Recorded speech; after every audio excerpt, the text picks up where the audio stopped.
Well, welcome everybody to our latest episode 14 of the Edge Grip podcast.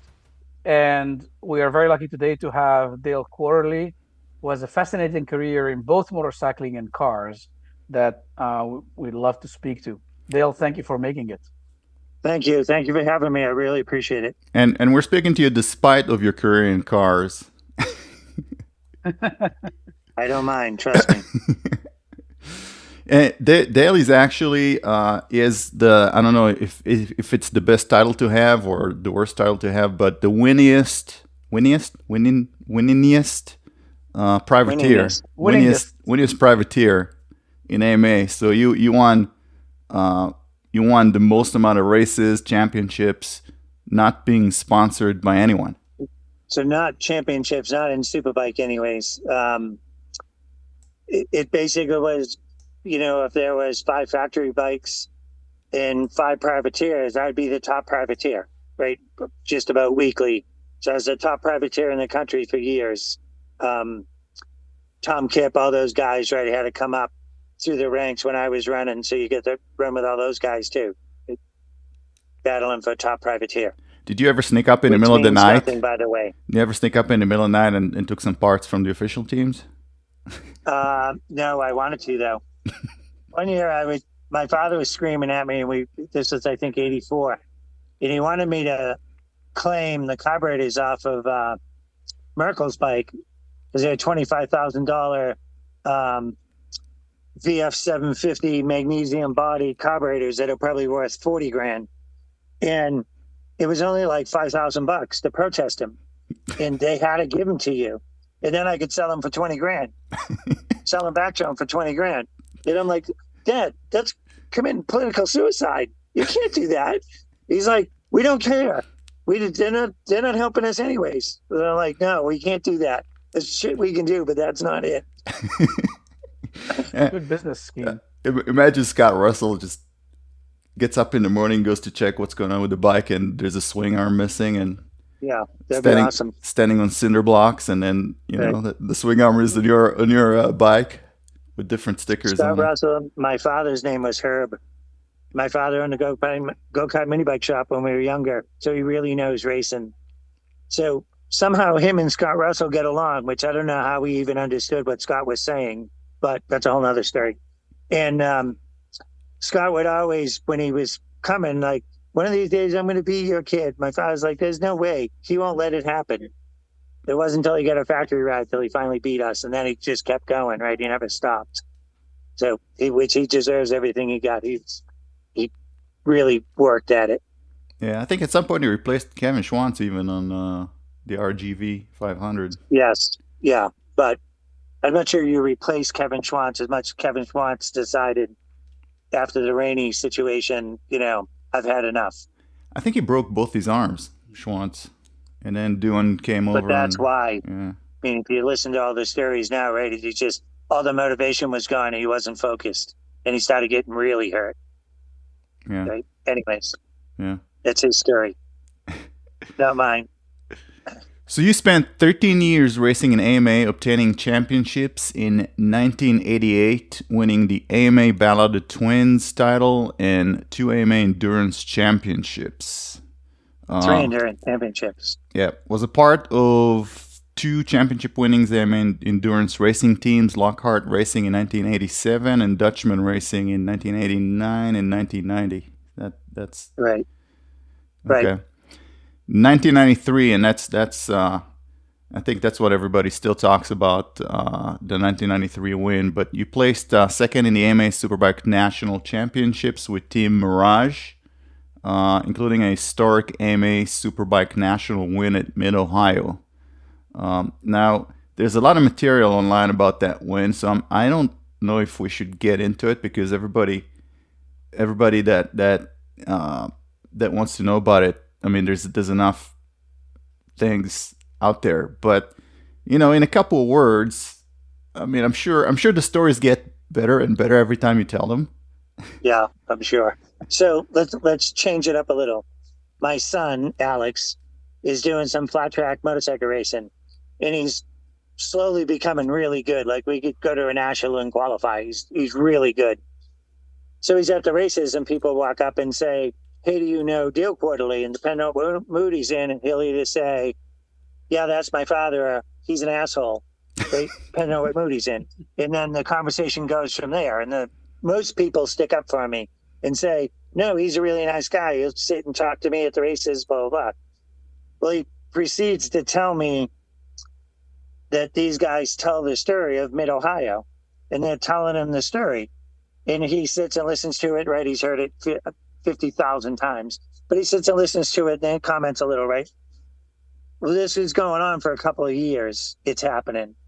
So it finally dawned on me, and I said something to Alex about it. I'm like, Alex, you don't get the story. He's like, what do you mean? I'm like, the story they're told. He's like, yeah, man, I've heard it 50,000 times. I'm like, but you never listen to them. You're not really hearing the story. And he asked, well, what do you mean? I said, well, you're forgetting that guy was 12 years old, 13, 14 years old. He was a kid with his father at the motorcycle races. He didn't know me. He doesn't even know motorcycles.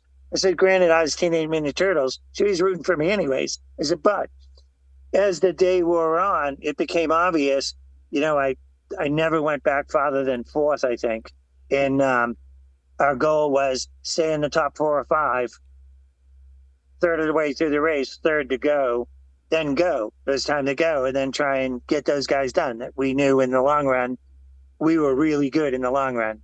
So we just hung up front all day. I wasn't trying to lead. I was just trying to run with the front runners, right? So when those guys tell the story, they're all excited about, yeah, and he's doing this, then he passed Miguel, then he did this, then he passed them.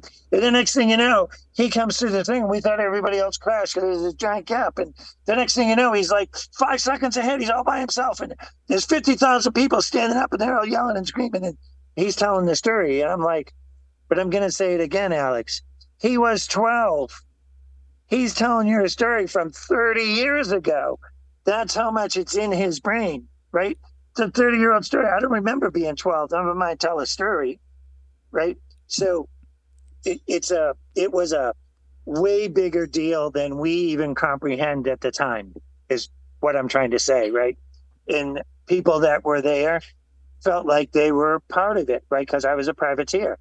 They could come up and talk to you. They could walk in the garage and, I'd sit and chit chat with them and ask for an autograph, right? I wasn't a factory guy with a stringer across the front of the garage. You can't cross this line, right? So it was a cool deal, is really what I'm trying to say, right? And we still hear about it, right? It's kind of a folklore story. And the last piece on that is, that was the biggest AMA Superbike had ever been. True. As far as riders, factory riders on the grid, that was the biggest it had ever been, and they all finished. It wasn't that guys fell down or oil happened or it rained.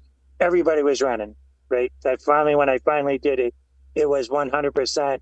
We did it, right? We as a team did it. Yeah, you beat. I mean, I can't think of a field that had heavier names than the names that you beat.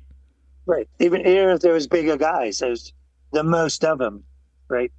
So it was good. Anyways, it was good. And it was good that we leased motors from Kawasaki, and I beat the factory team with lease equipment, right? Actually, I did it 3 years in a row, 93, 94, and 95. I beat the factory teams with lease equipment. I even beat Faraci he did the motors, but we did everything else. So that was cool too. Amazing story. So what got you into motorcycling in the first place? What got your passion going? I go-kart raced when I was a kid because Dad owned the go-kart mini bike shop. And then he sold it and we had a used car lot. One of my buddies kept bugging me and he kept showing me pictures of Cooley and those guys on the Katana and all that stuff, and Eddie Lawson, and we got to do this, we got to do this, we got to do this. And I kept on saying, yeah, whatever, like blowing him off. Like, we can't afford to do this. And finally he's like, no, we got to do this. And I'm going to go buy a bike next week. I'm like, okay, well, you're going to buy a bike. I'm going to go buy a bike. So I bought a bike off of John Betancourt's father, Dick Betancourt, which was the Honda dealer in Massachusetts. And I started on a CB900F. 3 years later, I was number 7 in the country in AMA Superbike. because I already knew how to race. I just had to learn how to ride. I knew how to set them up. I knew most of the pieces. I just had to find a good engine builder, which was Harry's Machine Parts in Framingham. Rick Stetson was a drag race guy. He built the speed, and we had the rest. It was, it was good right from the get go. So what were the similarities between racing karts and racing bikes? What's the same? What's different? The engines, the lines, the horsepower, how to get the most out of what you were doing at the moment. My brother raced too, so he would come to the races with me and watch and tell me what I was doing wrong. We'd sit and talk about it, and sometimes, as you can imagine, on a privateer bike, I didn't have the suspension those guys had. I mean, I had forks from Lindemann that were revalved for $700, and Merkel had $25,000 shower forks on, right? So some stuff I just could not do. I had to find a way around problems or bumps, but we would sit and chit chat at the end of every session and hone in on what it took. But we both knew how to race, and we both knew how to get the most out of what we had. We didn't worry about what they had. We worried about what we had, and we got the most out of it, right? And to this day, I'm 63 years old. I still make a career out of doing it. I get the most out of whatever I'm doing at the moment. I don't worry about this is faster or that's faster. There's nothing I can do about it, right? This is what I got at the moment. Deal with it. Yeah. It's a good management philosophy. I think that could apply to many areas outside Everything. racing too. Every business you do, right? I mean, people want to complain. He's got this, he's got that, right? He's got a better car. Well, great. Work more. Shut up and work more, right? Now I understand. Now I understand why you were always a privateer and not a prima donna that worked for the racing teams, because those guys love to complain. So the Harley guys used to call me all the time, even before they started the Harley program. And then after a while, I thought they were going to hire me. Then after a while, I realized they're basically just picking my brain, right? So I stopped talking to them. And one day, one of the mechanics walks up and he's talking to me, and he was so mad. And I'm kind of laughing, looking at him. I'm like, well, then just quit, right? Why deal with the stuff that's going on? Just quit. He's like, well, that's not the point. I go, what is the point? He says, we've brought it up a couple of times. Why don't we just hire Quarterley, get him over here? He'll help us fix this. And the answer was always no, and I couldn't figure out why. And I said to the guy, I don't know. I can't figure out why they won't do it. He says, oh, I know why. I'm like, why? He says, because you're going to cause dissension in the ranks. And I'm like, I don't even know what that word means. He's like, dissension, meaning half of the team's going to want to do what you want to do. The other half of the team is going to do what they want to do. But we're going to be going in two different directions. And your way is going to work, and their way is going to look like shit. And they're all going to be mad and upset. So they won't do it because of that reason. And I'm like, okay, that's a good reason, right? Because it's going to happen, right? I don't know. I mean, it's going to happen. If you're on a team, you want to win races, and you do whatever it takes to win races. I guess they didn't want But most guys don't know, and this is definitely an ego statement. Most guys don't know how to accomplish that, or what they need to do to accomplish that. And I learned, and I want to say it was from my father, your job isn't to fix everything. I'm not that smart. My job is to not go and revalve the rear shock. My job is to go out on the racetrack, figure out what it's doing, walk over to the shock guy, Jim Lindemann in the early days, Conwell in today's day and age, and tell him what it's doing. And he's going to say, oh, well, that's this, and give me some ideas of different ways to fix it, and let me choose which direction I think fits what I'm trying to say, and try it, right? And if it's way better, but we still need more, okay, now we have a direction, right? If it's way worse, then I'm complaining about the wrong thing. Then I need to go learn, right? It's not the motorcycle, it's me causing this problem. Then I need to change my mindset and do something else. But it's pretty easy to find a direction, right? And when we had the road race team with Bob Robbins a few years back, I would say to the kids all the time, it's a triangle, right? Once you find 2 points, it's easy to find the third one, right? The fourth one's the problem. They're like, it's a triangle. It only has 3 points. I'm like, where did you start from? You didn't start in the triangle. You didn't even know where the triangle is. They're like, well, now you're just being an idiot. I'm like, no, I'm not. That's my point, right? Is finding where the triangle is. Once you get over there and find a point, then you find the second one. The third one's a piece of cake, right? It's connecting the dots. That's what you're trying to accomplish. That's what racing is, right? It's the least, my favorite saying, the least worst handling motorcycle wins the race. Because now it's the least worst handling race car wins the race. It's not the best handling one. There's no such thing. Yeah. It's the least worst handling wins. So sometimes you don't know how much you can get out of your equipment until you see someone else that's doing it. And then you go like, hey, wait a minute. If he's doing it on this, I can do it on this. And then you try and it works.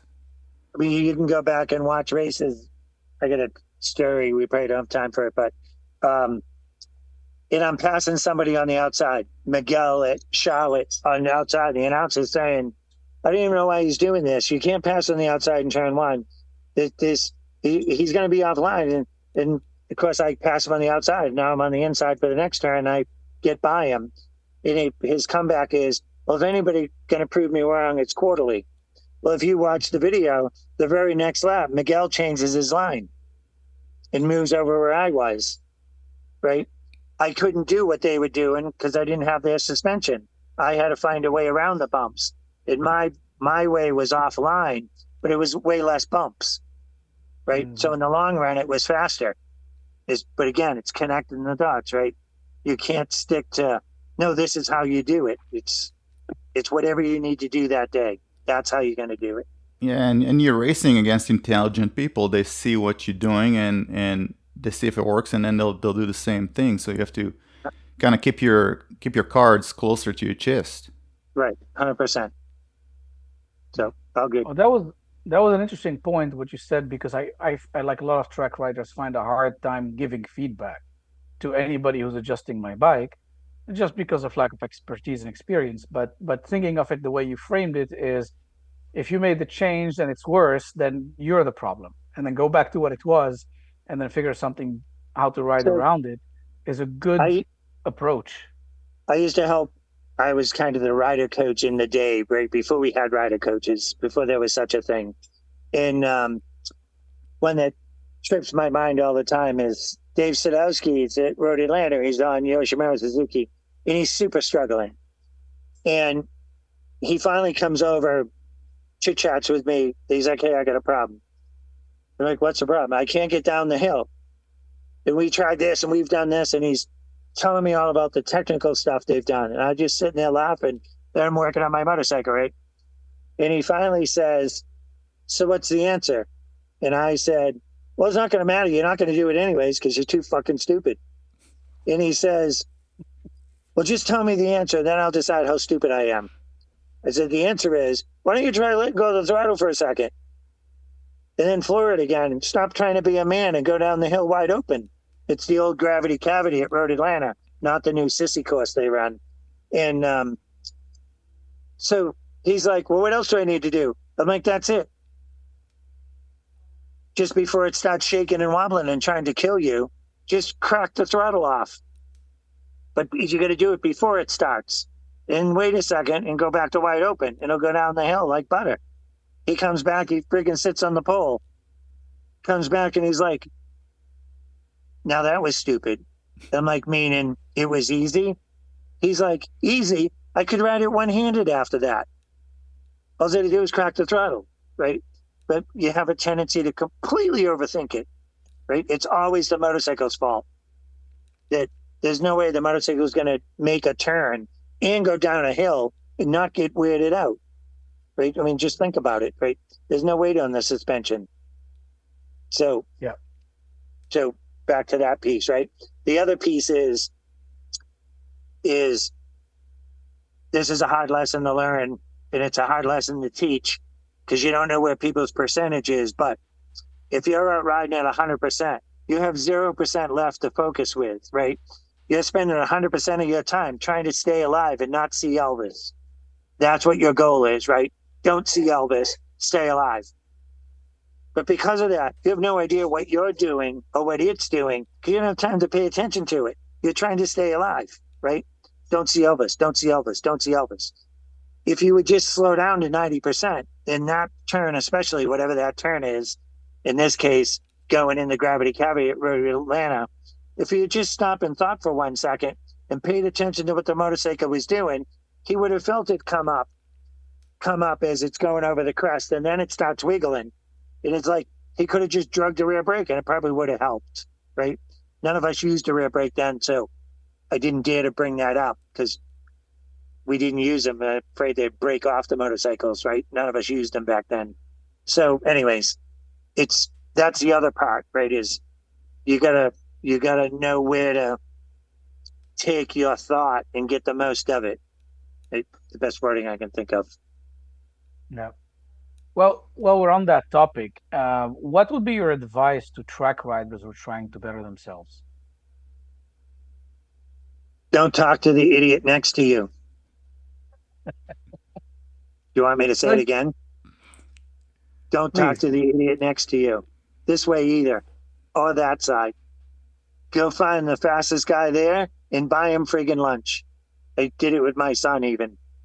Go talk to those guys. The idiot next to you, when you ask him tire pressure, oh, I ran this. It's just because that's what somebody else told him. He doesn't friggin' know, right? You got to go talk to the tire guys. You got to go talk to find the fastest guy there. Buy him lunch. I'm not kidding. And chit chat with him. And in 2 seconds, you'll drop seconds, right? The second thing is trying to be Marc Marquez is impossible. That I don't agree with the new style motorcycle riding with the friggin', chain on your wrist and trying to ride. That they put handlebars on it for a reason. Not so you can rest your friggin' chin on your wrist, right? Sit up and ride the thing like you're going down pit road. And every single guy will speed up. Every person I help when I go to the vintage races or I go run my Motor America Junior Cup team, that's the first thing I get the kids to do is sit up and learn how to ride, learn what the handlebars actually do.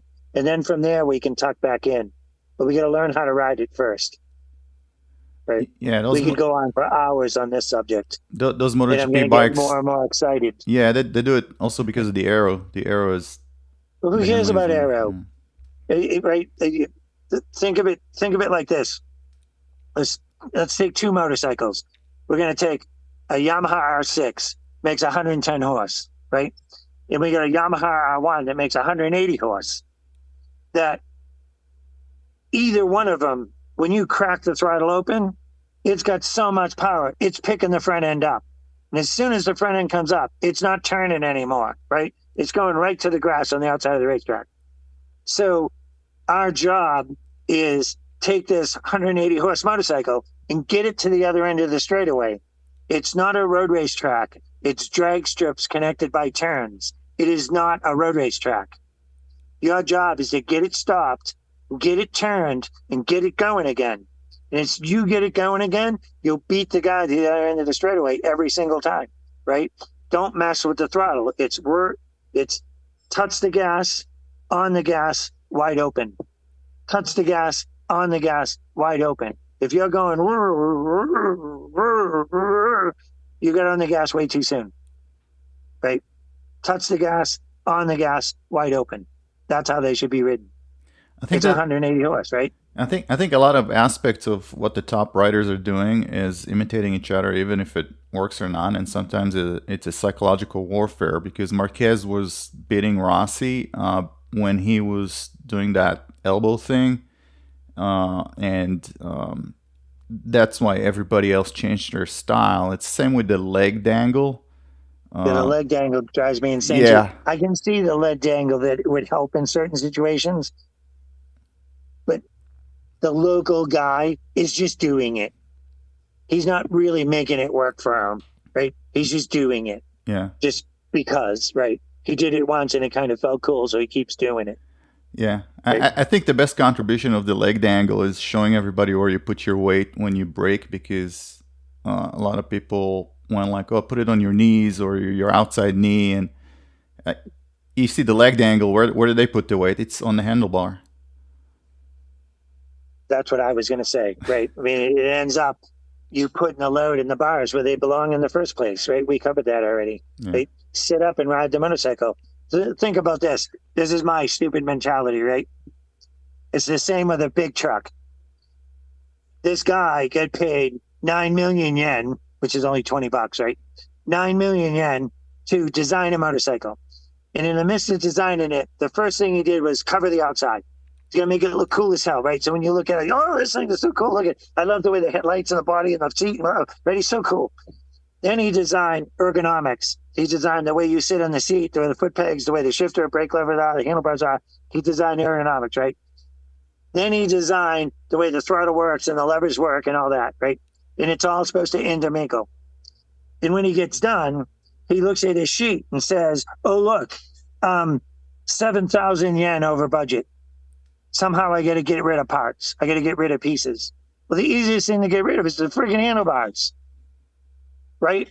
You get all that crap, the clip-ons, all the pieces, all the switches, all that, right? You can put all the switches in one little cluster on the center of the console to make it 10 times easier. You get rid of all those wires, all those connectors, right? He'd be 20 million yen ahead if he just got rid of the handlebars. They don't use them anyway, so they wear their chin on their wrist, right? The handlebars are still on a motorcycle, and every motorcycle ever made, even to today, right? 2024, the 2025s are still out. They have fucking handlebars. They have handlebars for a reason, right? If we could have got rid of them, we would have got rid of them, right? They're on there for a reason, but nobody uses them, right? You go look at their hands when they come in, you can tell they're not using them. I can tell someone's not riding right, and you can ask Dallas Daniels this. We're at the track, and I'm freaking screaming at him, and I actually have him wired up. And I'm trying to get him to do stuff, and he's just not doing it.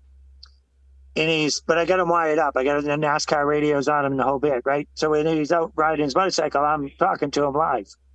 And I'm like, Dallas, you got to get off the seat. Dallas, you got to get off the seat. The next lap, Dallas, you got to get off the seat. I finally look at his father and say, I'll get him off the seat this time. And before he even comes in the sight, I'm looking at the stopwatch. Just before he even comes in the sight, I can see him. I'm screaming at him at the top of my lungs. And every swear word I could possibly imagine is coming out of my mouth. And I'm screaming at him to get off the effing seat, you stupid moron, loser. Like every word I can possibly think of. And you can see Dallas in one motion say, screw you, I'll show you that this doesn't work, is what he's thinking.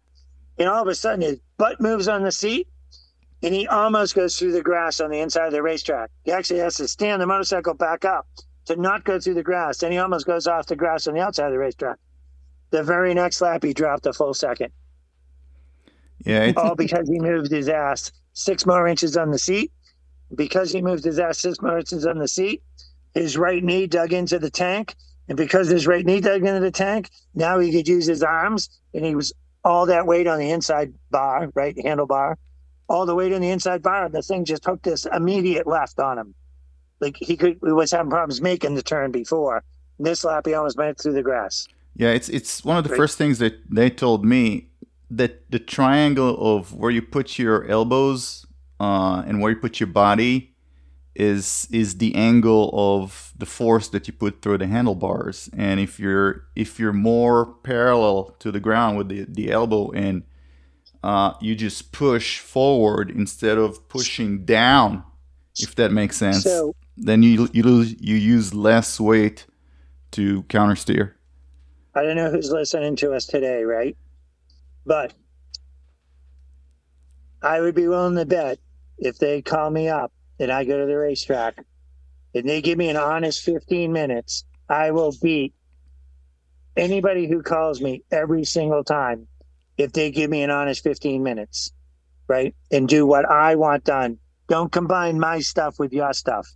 We're going to do it my way, my stuff. You do it my way, my stuff. I don't care who you are. You be 198 years old. I'll beat you, whatever lap time you're doing. My way will be faster, right? And my way is this simple. However you drove down pit lane, that's your riding position. All you're allowed to do is pick your ass up, move it over, and sit back down. Make the turn. When you get that turn done, pick your ass up, move it over, sit back down. When you get to the next turn, pick your ass up, move it over, sit back down. That's all you're allowed to do. You're not allowed to tuck in on the straightaway. However you left pit road, I don't care what motorcycle you're on, that's how you're going to ride it. Down the straightaway, Chuckawalla, I don't care what racetrack we're talking about, you're going to ride it sitting up. And if you sit up and learn how to use the handlebars, within one full session, you'll be faster than you've ever gone. And I've yet to lose. Okay. How hard can you ride? How hard can you ride the front end like that? Until you push the front wheel out from under it, because you're finally making the handlebars work. Okay. You can go. I got pictures of me on my 400, and I'm completely up and off the motorcycle's over here someplace, right? Off the motorcycle, making it turn, right? I've got the bar down now. I'm using load to finish the turn, right? You can't lay it over anymore. It's not a MotoGP bike that'll lean over 70 degrees, right? You got to do it with some body English. Right. And I agree. If we were going to go ride a MotoGP bike, you need to ride like MotoGP guys. That's a different story, right? It's 70-degree lean angle. You take my 82 Kawasaki, it's got a 30-degree lean angle, right? Yeah. You just can't ride it like that. Yeah.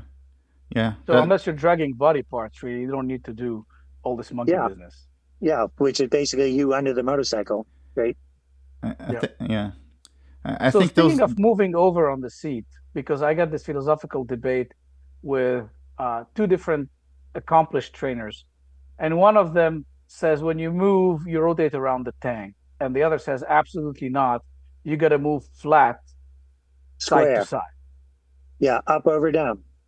Square, up, over, down. If your hips are rotated forward, you're not pushing on the inside bar. You got your left knee up against the tank, and then your left knee's telling it to go right. Your hand's trying to tell it to go left. So what does it do? It goes straight, right? Because you're telling it to do two different things. That's what getting off the seat the right amount helps accomplish. Then when you get off the seat the right amount, you can't get your left knee into the tank anymore.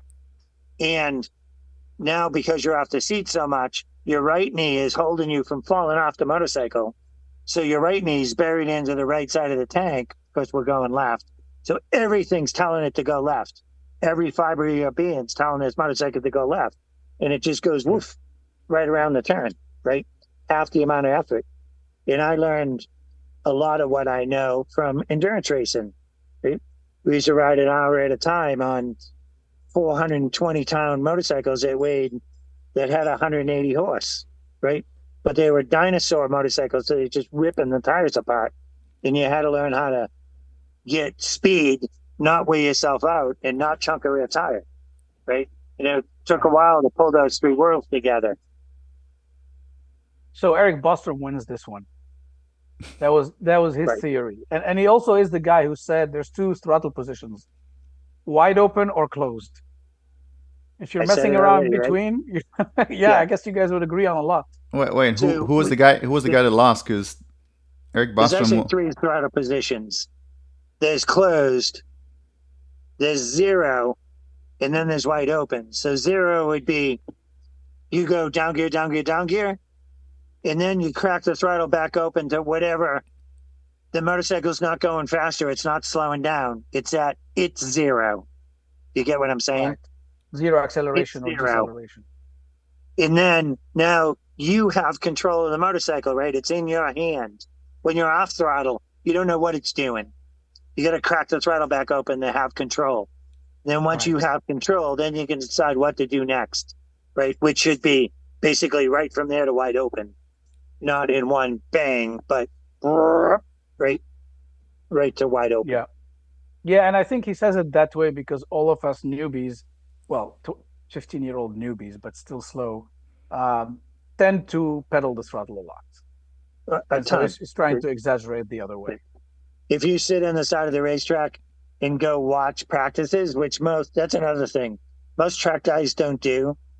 they come in, they want to talk about how cool they just were and how cool their new pink helmet is and the new fluorescent shield and, the sparklers on their rims. They don't go out and watch practice. You go out and watch an amateur practice and watch those guys ride around, and you can 100% see what you're doing wrong. Right? Yeah. If I go help somebody, even a top expert, I make them go watch the amateur practice. Right? Because those guys are just doing it to the nth degree. So it really shows up. You can see how much, I call it coast time, how much coast time they have, right? They're not really on the brakes. They're not really stopping. They never really turn. They don't really get on the gas either, right? It just takes them forever to do this turn that should be, wah, boom, boom, boom, wah, and gone again. It's when, come on, turn. Come on, turn. Come on, turn. Because they don't know how to make a turn. Come on, turn. Come on. Come on. Come on. Come on. Okay, I can go. Oh, no, I can't go yet. It's going the wrong way. Come on, turn. Come on, turn. And they go again, right? I mean, you have a solar eclipse in the time it takes them to make turn one. Right? All because they're doing it at the wrong time, right? Yeah. They're not making it turn. Thanks for making us feel bad. That's how Gal rides. Yeah. We're all there at one point. I was lucky. I had Penguin Wyden School, Jerry Wood, which is Woodcraft. Eric Wood owns Woodcraft. It's his father started the Penguin School, or one of the started creators. And so they used to come and help me all the time. And I used to think it was because I was fast, but come to find out it was so I didn't kill somebody. Because I was just on the gas, like I refused to slow down. So, but they used to help. So I learned a ton from those guys. And when we became pros, I used to bring Randy Remper and myself used to go back before Loudon and teach the pre-national course. And we'd have 100 students. We'd have to subdivide students between us. And then as the day wore on, we'd swap off students that, like, I could tell students that wouldn't listen to me. They didn't like my point blank way of teaching. I'd push them off on Randy because he was nice. Yes, sir. No, sir. And I'd take his guys and switch off. So that was always a good deal. Yeah, I have a feeling you don't hand out 8th place trophies. No. But I'm not picking on you about it either. If I do, I'm trying to make you laugh so you'll do something about it, not cry. But sometimes I have to make you cry so you do something about it. Right? So you guys watch, what's that show called? Bar Wars? Bar Rescue on TV? How about the cooking show where he's yelling at the chefs? British one. I've seen. Yes. Man, that's what I'm like. I haven't watched that's cable. That's what I can get like, right? It's just somehow we're making this happen. I haven't watched cable TV in like 20 years though. It's all internet now, so it's all Netflix, Amazon. Yeah, that cooking show is on Netflix actually. Is it? Yeah. So this is a great riding lesson section. So let me ask some more here because we're getting some gold that people are going to love listening to.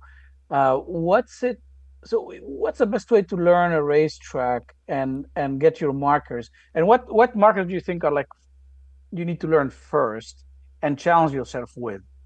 Because often they talk about pushing the brake marker, right? Yeah. People keep talking about Colin Edwards says this and Marquez says this and this guy says that. And we all learned it from the first guy that raced in 1912. Had the exact same problem 1908 that we have, right? They couldn't stop, they wouldn't turn, they wouldn't go, right? It's always the same 3 problems.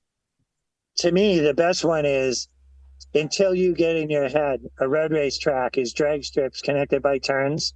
You're never going to go fast, not really fast, right?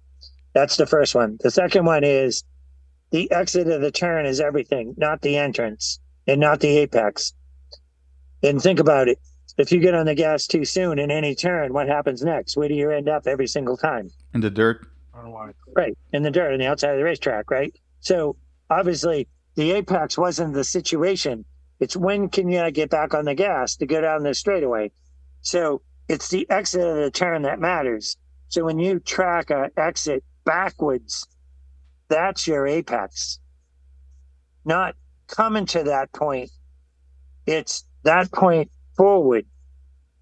Does that make sense? So that point forward, meaning if you pay attention to coming to an apex, whoopee-doo, now I'm at this spot. You get on the gas, and what happens, right? The thing rockets the outside of the racetrack. You're in the dirt again.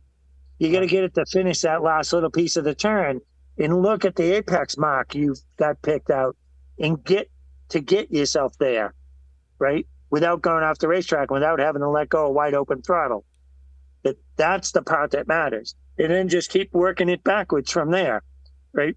Okay, now that I've got apex to exit. Now that I have that, I'm going to do brake marker to down gear to apex. I'm going to work on those 3 spots, right? I already have apex to exit. So as long as I don't change something up, I've always got a good exit. I just got to fix my entrance, right? And the biggest problem people make is, and one of the biggest problems is, because they got their freaking chin on their wrist, they can't see over the windshield, and they can't see far enough ahead to even see the turns coming. So then they get down in the turn, and I always call it the oh shit zone. Because you get down there and you're like, oh shit, it don't stop. It's not stopping. Shit, I'm going too slow. Because you're back to the 100% focus on staying alive and not seeing Elvis. You're not focused on what the motorcycle's doing. Or where you are on the racetrack or how much roll speed you're carrying. You're focused on nothing. You're just trying to stay alive, right? But if you would sit up like you left pit road, use the handlebars like you're supposed to, you can see another 7,500 feet ahead that you couldn't see before. It's way clearer of a vision. You feel way more secure because your arm's out, right? You got this big, strong triangle going on. You've got all types of security. You just bomb in there, down gear, let your outside arm go, which transfers that weight to your inside arm, right? Push on the handlebar, and the thing just, boom, it's on its side, right? It's getting the steps so you're not overlapping too many things, right? Stop, down gear, turn, accelerate. They're not supposed to be overlapped. Stop and down gear, right? Obviously overlap. But the end of stopping is get it stopped, whatever that takes. Get it stopped. And once it's stopped, then make it turn. If you get in a little hot, don't turn in. Just keep going straight till you get it stopped. Then turn in, right? You watch a MotoGP race, you hardly ever see those guys mess up. But if you look over to the right or the top of the screen and you're looking at the teleticker, there are 4 or 5 tenths between laps. But you can't see it, right? But he saw it. He felt he went in and he's a little hot, so he went straight an extra 2 feet. But because he went straight an extra 2 feet, he's got to slow down a little more because now he's got a turn chopper, right? But you don't see it because he's only messing up 2 or 3 feet at a time, not 50 or 100 feet like the average guy does. It's one thing at a time. Keep it simple, right? So that's a great approach, right? Figure out your exit first, in a sense, and then work out how you're entering the turn. Exits is everything. And then the entrance doesn't matter. You trying to roll an extra 2 tenths through the center of the turn. So if you gain 2 tenths and you're going 50 miles an hour, right?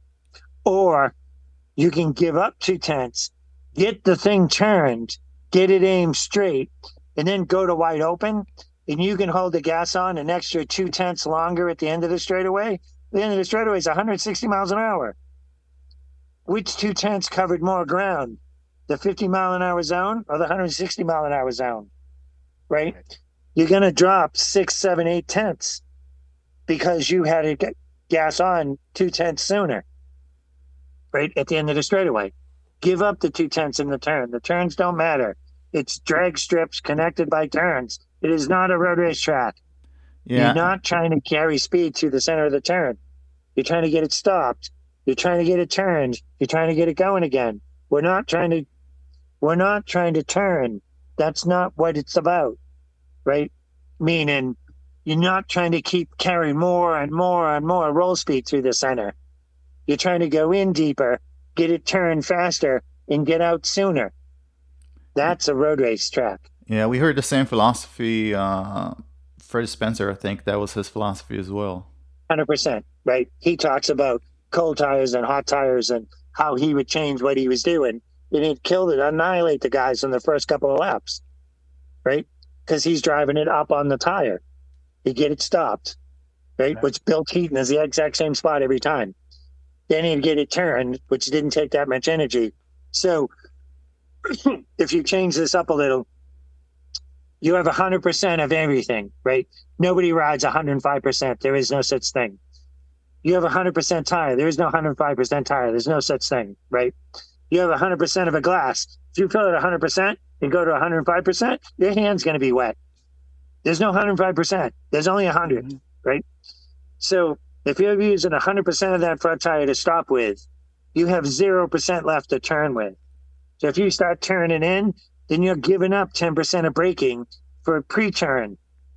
If you turn in 20%, you're giving up 20% of braking, right?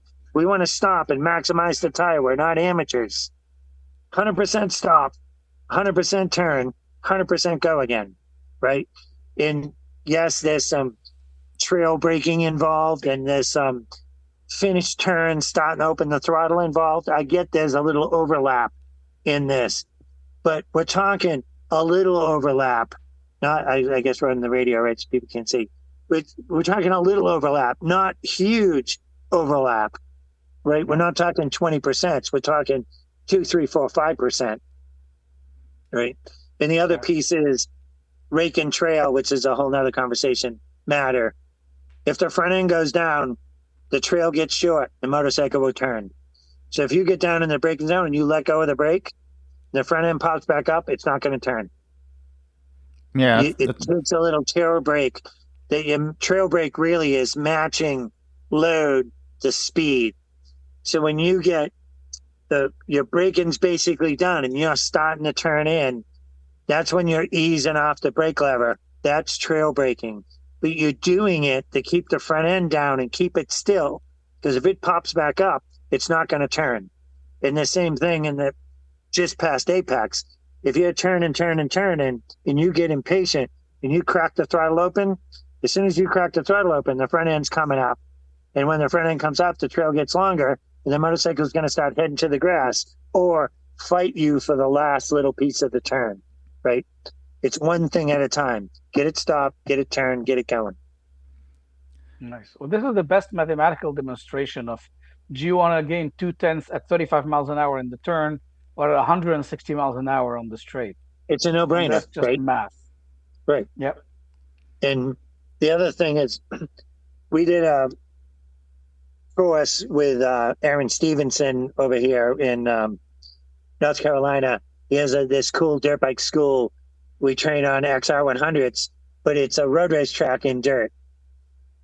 So he also goes and has track days at VIR in CMP, Colorado Motorsports Park. So I did this one school. It was 100% money back guarantee. And the school was called Fat, Lazy, and Stupid. And I taught 15 people showed up. This is the first time we did it. We only advertised for like a week. And 15 people signed up. When I was done, every single one of them came over to my trailer at the end of the day and thanked me. 2 of them were instructors that normally teach the school, took the class because it was at the end of the day, took the class, and both of them gave me $100. And to them, the class was free. They gave me money, and they were instructors. And every single person, all 15 of them, at the end, we were in a group. We were all kind of laughing together, having fun together. And when I said to the first guy, all I want to know is, what was the biggest gain you had today? Not speed, the biggest gain you had today. And he's like, well, that's a no-brainer. And I'm like, well, what was it? He said, yesterday, at the end of the day, I sat in a recliner chair in his lawn chair, and I had this migraine headache, and I had to sit there for an hour, and I knew I was probably dehydrated, and I'm drinking. I was exhausted. I was even thinking about going home. Thinking about riding today, just and doing your class was gonna completely wipe me out. He said, but I got the headache to go away. I stayed. We did the class this morning. It was a riot. We had a blast. It was a riot. And he said, at the end of the day, I heard on the PA system, we needed here with the help with the air fence. And I drove my scooter out and helped them load air fence. And then I loaded my motorcycle and realized you were still here. And I came over to talk to you. And I said, so what you're saying is it was half the amount of energy? He says, no, what I'm saying is yesterday I was exhausted. I had a migraine headache. I was so bad. I could hardly even walk. And today I rode twice as much as I rode yesterday. And it's the second day, and I don't even feel like I rode today. It was so much easier. I dropped a second and a half, but that wasn't the biggest piece. The biggest piece was it was a tenth of the amount of effort I was putting in before. He says, and it goes just like you said. He says, he said, and I kept on saying to those guys, I try and do sentences that you'll do in your head. Up, over, down, up, over, down. All I'm allowed to do. Up, over, down, push on the bar, up, over, down, push on the bar, up, over, down, push on the bar, up, over, down, push on the bar. That's all you're allowed to do. Just keep on saying it. Up, over, down, right? Ass up, ass over, ass down. Push on the inside bar. Up, over, down, push on the bar. He says, within 3 practice sessions, I'm just doing it, and I'm actually putting in laps, and I can see my lap timer going down. I get to the end of practice, and I realized I hadn't broke a sweat yet. He says, and I said to myself, geez, I wonder if it was up, over, and down, just talking to himself. And when he said it to himself, he says, I started laughing that it was 100% up, over, down that did it. That's exactly what I was doing. I didn't do anything else. I never tucked in. I never did anything. I just sat there, up, over, down. And he was on a Yamaha R6, right? And VIRs, the front straight at VIRs, 140 miles an hour. And he just rode the whole thing sitting up, right? And every single lap, he just went faster and faster and faster. Never mind, it's way cooler, right? Because you get all that air the whole time. Right. Right. We're not trying to be cool. We're trying to learn something, right? The other way to learn is to get rid of stuff, right? Keep it simple. KISS. Keep it simple, stupid. It's also like self-affirmations, I think. You told him what to tell himself, and he started believing it and doing it. You took the thinking out of it. He was just... Well, no, nobody will be like, if I said, hey, we're going to go walk on water, we're probably pretty assured that's not going to happen, right? But somehow this dude win races. I watched him in the day. He was one of the top guys in the country that I kind of need to listen to him. If he says we're going to walk on water, we're going to walk on water, right? But you're never going to quite get that in their head because they know we're not going to walk on water, right? That's just impossible. But when you do it on the motorcycle side, even though I'm saying it's against what they know, what they have read, and what they learned from other people, they are willing to say, well, that dude was fast in his day, and he went by me in practice on his little Ninja 400 at like friggin' warp speed. I couldn't even think about keeping up with him, and I'm on my R6. That he obviously knows what he's doing, and he's doing it too, right? He's up. He's not all tucked in. Yeah. Even on the little 400, right? I'm 6'2". So, anyways. What's the differences between the little Ninja 400s, the 600s, the leader bike, and the bikes you used to race in the 80s that were in the old super days? heavy? You'd be LGBTQ if you didn't ride a big bike. It's just the way it was, right? It's LGBTQ plus. When I started, don't forget, when I started, it was 82, right? So the 70s were basically still alive. I can tell you stories that were blue in the face between drinking and partying and guys at the racetrack and stuff that was going on, that if you weren't on a big bike, you would just, I mean, you were laughed out of the pit area, right? But today, the little bikes are so freaking cool and they're so fast, like a Ninja 400. You have to do something wrong to get it to crash. You cannot get it to the ground, right? It'll fight you till it's blue in the face to not let you crash it, right? So because of that, you can carry so much roll speed, and the speed is down enough that you can comprehend what you're doing, right? You go buy a friggin' Panigale, I mean, it's 220 horse. I couldn't ride that thing to save my life at this point in my life, right? It's just way too fast for how much information I can process, at the moment. And if you're an amateur, it's 100% that mode. You're buying that bike because you have a deficiency someplace and you're trying to make up for it, right? You didn't buy that bike because you had to have it. Like you had to have it to go have a decent track day. If you don't have a decent track day, you need to be able to, Ninja 400. And which is funny, my motorcycle team owner, Bob Robbins, at the end of when we stopped the motorcycle team, we sold all the bikes. He didn't want one. He wouldn't ride it. Then I had so many spares that me and the mechanic sat and we built 2 out of spares. And I gave him one and I kept one. And I bring him to the racetrack and we go and ride together. And I left after the first session. He rode all day. At the end of the day, he calls me up and says, I hate to say this, but I rode every single lap of every single session. In the last half of the day, I rode double sessions. I rode the amateur group and the expert group because he's on a small bike that I'm in the amateur group. I rode the amateur group and the big group. And I'm sore as hell because I can't believe how many miles I rode today.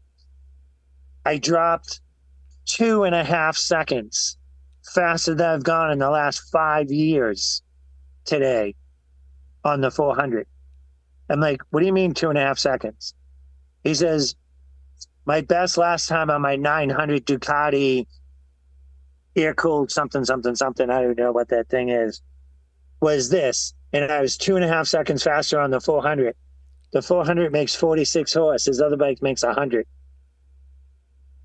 He was 2.5 seconds faster on it because he could sit up. He learned how to use the handlebars again, right? It's mellow enough and numb enough that when he went for full throttle, it didn't just fire itself off the racetrack. It took a second before it went off the racetrack. Well, that second was long enough to get him to realize I'm getting on the gas too soon, right? And he was able to adjust all day. And by the end of the day, he was hauling the mail. He was about ready to retire. That was 5 years ago. And he's still riding just because of the Ninja 400. Since then, every one of his buddies has one. So they've got like 15 of them now of all his buddies ride. So they all go ride together. And every single one of them is sped up seconds because of the 400. They get back on their big bike and they're way faster. Right? And you're back to the beginning. Mm-hmm. You have to crash it. It won't crash itself. And it's just fast enough to give you the excitement that you're looking for and just slow enough to give you time to comprehend it. Right? I even have one. Mine, don't tell anybody though, but mine's cheated up. Mine's sitting right behind me. Nobody listens to us, no worry. Yeah. Mine makes 65 horse. And it's a friggin', I almost killed myself. I had Jackson Blackman ride Bob's bike, and I was on mine. And we went out and I let him lead for a couple of laps. And then I passed him in the 2 hottest sections on the outside at VIR just to prove a point to him because he was telling me he couldn't do something. And I was trying to explain it's because he won't listen to me. So I passed him on the outside in the 2 hottest sections. And when we came back in, he's like, what happened? Like, what are you talking about? He's like, that time you almost crashed. I'm like, oh, yeah, man. It was a left-right combination. And it was the first time I had just built it. And I went left and I floored it to make the right, which I had been doing on the stock ones. And when I floored it, the freaking thing wheelied. But I was trying to make a left-right combo. And when it wheelied, I couldn't make the right. I had to get the front wheel back on the ground. The thing's wallowing and wiggling. I had all I could do to keep it on the racetrack. When Billy made the turn, I looked back at him like, holy shit, I almost died. I definitely saw Elvis that day. So it's a cool ride. Anyways, Are you a bigger star on motorcycles or cars?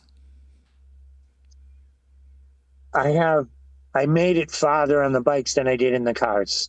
I really needed to stop the cars a few years sooner, and I could have made it over there, but I stopped just too late, and I couldn't quite get to the next step, not where I needed to be.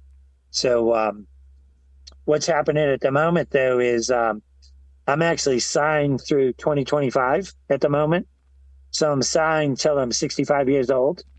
And when you talk to those guys, when other guys ask, I don't understand why you keep putting him in the car or why something. And their comeback is the same every single time. Have you seen him drive? You're like, yeah. Like, what happens? Like, what do you mean? It's like, if you watch the race, what happens? It's like, he's usually like fifth, sixth, seventh, eighth at the beginning of the race. And at the end of the race, cautions will start coming out and he starts making these unbelievable moves. It ends up third, fourth, fifth. He's like, yeah, that's why he's in the car. He knows how to save the car and get it to the end. And he knows that he needs something left to race with at the end, because that's when the money's paid. It's not paid at the beginning of the day, it's paid at the end of the day. And he can still get the job done. That he was so far ahead riding the motorcycles that when he backed down to the cars, even though he's only 70% what he used to be, he's still above most people, right? Because my initial hit was up here, right? Does that make sense? Yeah. So, and I'm not saying it as an ego statement, but in my comeback to people is when they want to know when I'm going to quit, especially my son.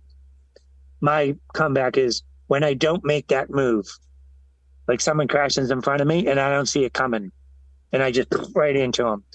When I get in that mode, then that's when I'll quit. Right? I still probably won't, but that's when I say I'll quit. I made this killer move at Daytona this year, going into turn one, 180 miles an hour. Someone spun somebody else out right in front of me, and I missed hitting the center of the door by 2 inches. And I went right up around him, and I missed the front of their car by 2 inches. And then I missed the guy outside of me by 2 inches, all at 180 miles an hour, right? Well, cars, we were 3x3 at the time, so it was complete chaos, and I didn't touch a soul. I have a complicated question now. The difference in the money between cars and motorcycles. Why do you think there's so much of a difference, and how can motorcycles get to the same level of money that the cars are? The problem is actually simple.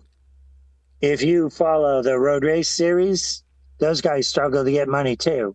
And the issue is when you go to Elkhart Lake, it's 4.2 miles, right?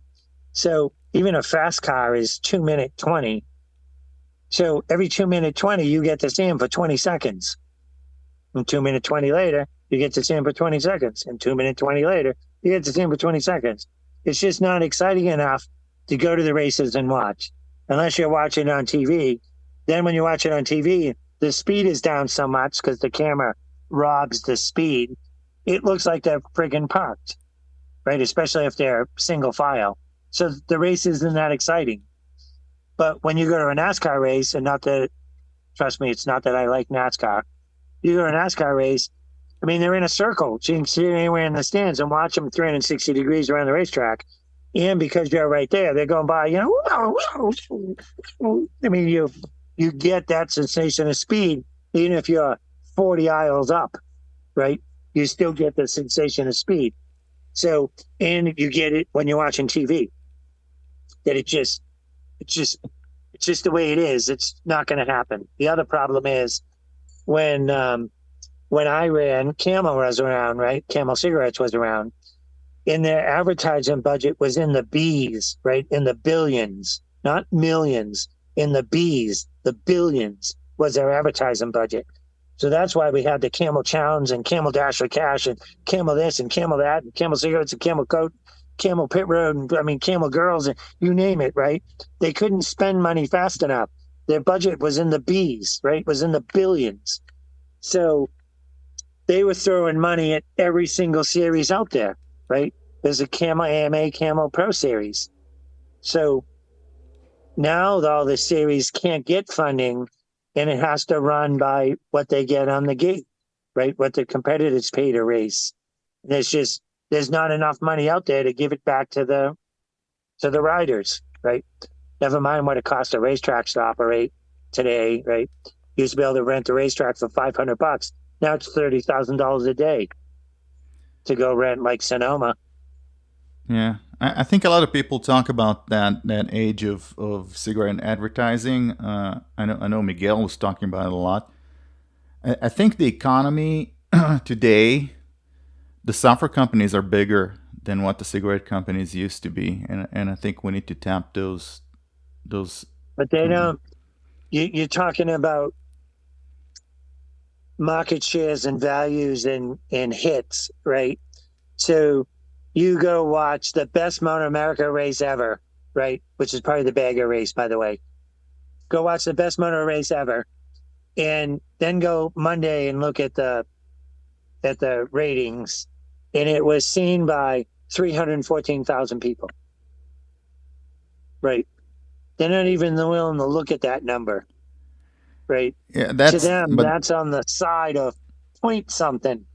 314,000's on that side of the number. Point something. It's not even worth looking at. Yeah, but that's how it works now with TV. I mean, how many people watch the Tonight Show? I mean, you don't see Johnny Carson getting 50 million anymore. I mean, they're lucky to have 500,000. But that's the problem, right? And the other issue is, people went to Loudon and it was Bike Week. They went to Daytona. It was Bike Week. They went to Laguna. It was Bike Week. They took their vacation to go to Daytona for Bike Week, right? The Loudon used to have 400,000 or 500,000 people there. I took my kids a few years ago. It was probably 10 years ago now. There was 3,000 people there. Like, it's not even Bike Week, right? It's a couple of guys dressing up like Holly dudes and let their beards grow for 2 days. Didn't shave for 2 days, right? You go to Daytona. I went to Daytona, 2015 or something. There was probably 40 people in the stands, right? I mean, when I won Mid-Ohio was the smallest racetrack we ran. There's 55,000 people there. Right? That was the smallest we had. Yeah. Daytona would be 100,000 plus people. I got a picture in front of me. You look at the grandstands behind us, and they're friggin' packed in turn one, right? It's just a different era, right? With your cell phone, my younger son does it. He refuses to commit to something until that moment, because something else might pop up that's better. He didn't plan mounts out to go to Daytona. He waits till the day he's going to get in the truck and then decides, yeah, nothing else came up. I guess I'll go. Right? That's the other problem, or at least the way I see it. Yeah, grabbing the intention of Gen Zers. It's a little bit more difficult. Yes, 100%. But those guys are more into experiences and less into sitting at home watching TV. So I think if we make the races more exciting for them, we build better racetracks that have better viewing positions. We make it an experience, just like Supercross or NASCAR. I think that's a good way of attracting the young generation. The first year I came back, and I was talking to Wayne Rainey and Sip Asplin and those guys. I was complaining about the numbers. You can't, especially with my eyesight, right? I can't look out on the racetrack and see a motorcycle and tell you in a millisecond who that is. And sometimes even after they go by, I can't decide which rider I'm looking at, right?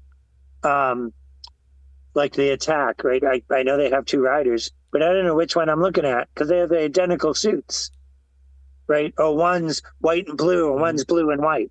but I still don't know who's wearing the suit to know the difference between them. I just know it's the blue and white guy. No, Right. it's white and blue. No, it's the blue and white. No, then you're arguing over that, right? And then I'm trying to explain to my girlfriend, hey, watch this motorcycle. Which one? The white and blue one. Well, there's 8 white and blue ones. No, the guy with the blue and white leathers on the white and blue motorcycle. What? Right? I should be able to say, hey, watch the 32. But you can't read the number. Well, they're unwilling to make the number bigger because of aerodynamics. I'm like, well, then make the side number bigger, at least.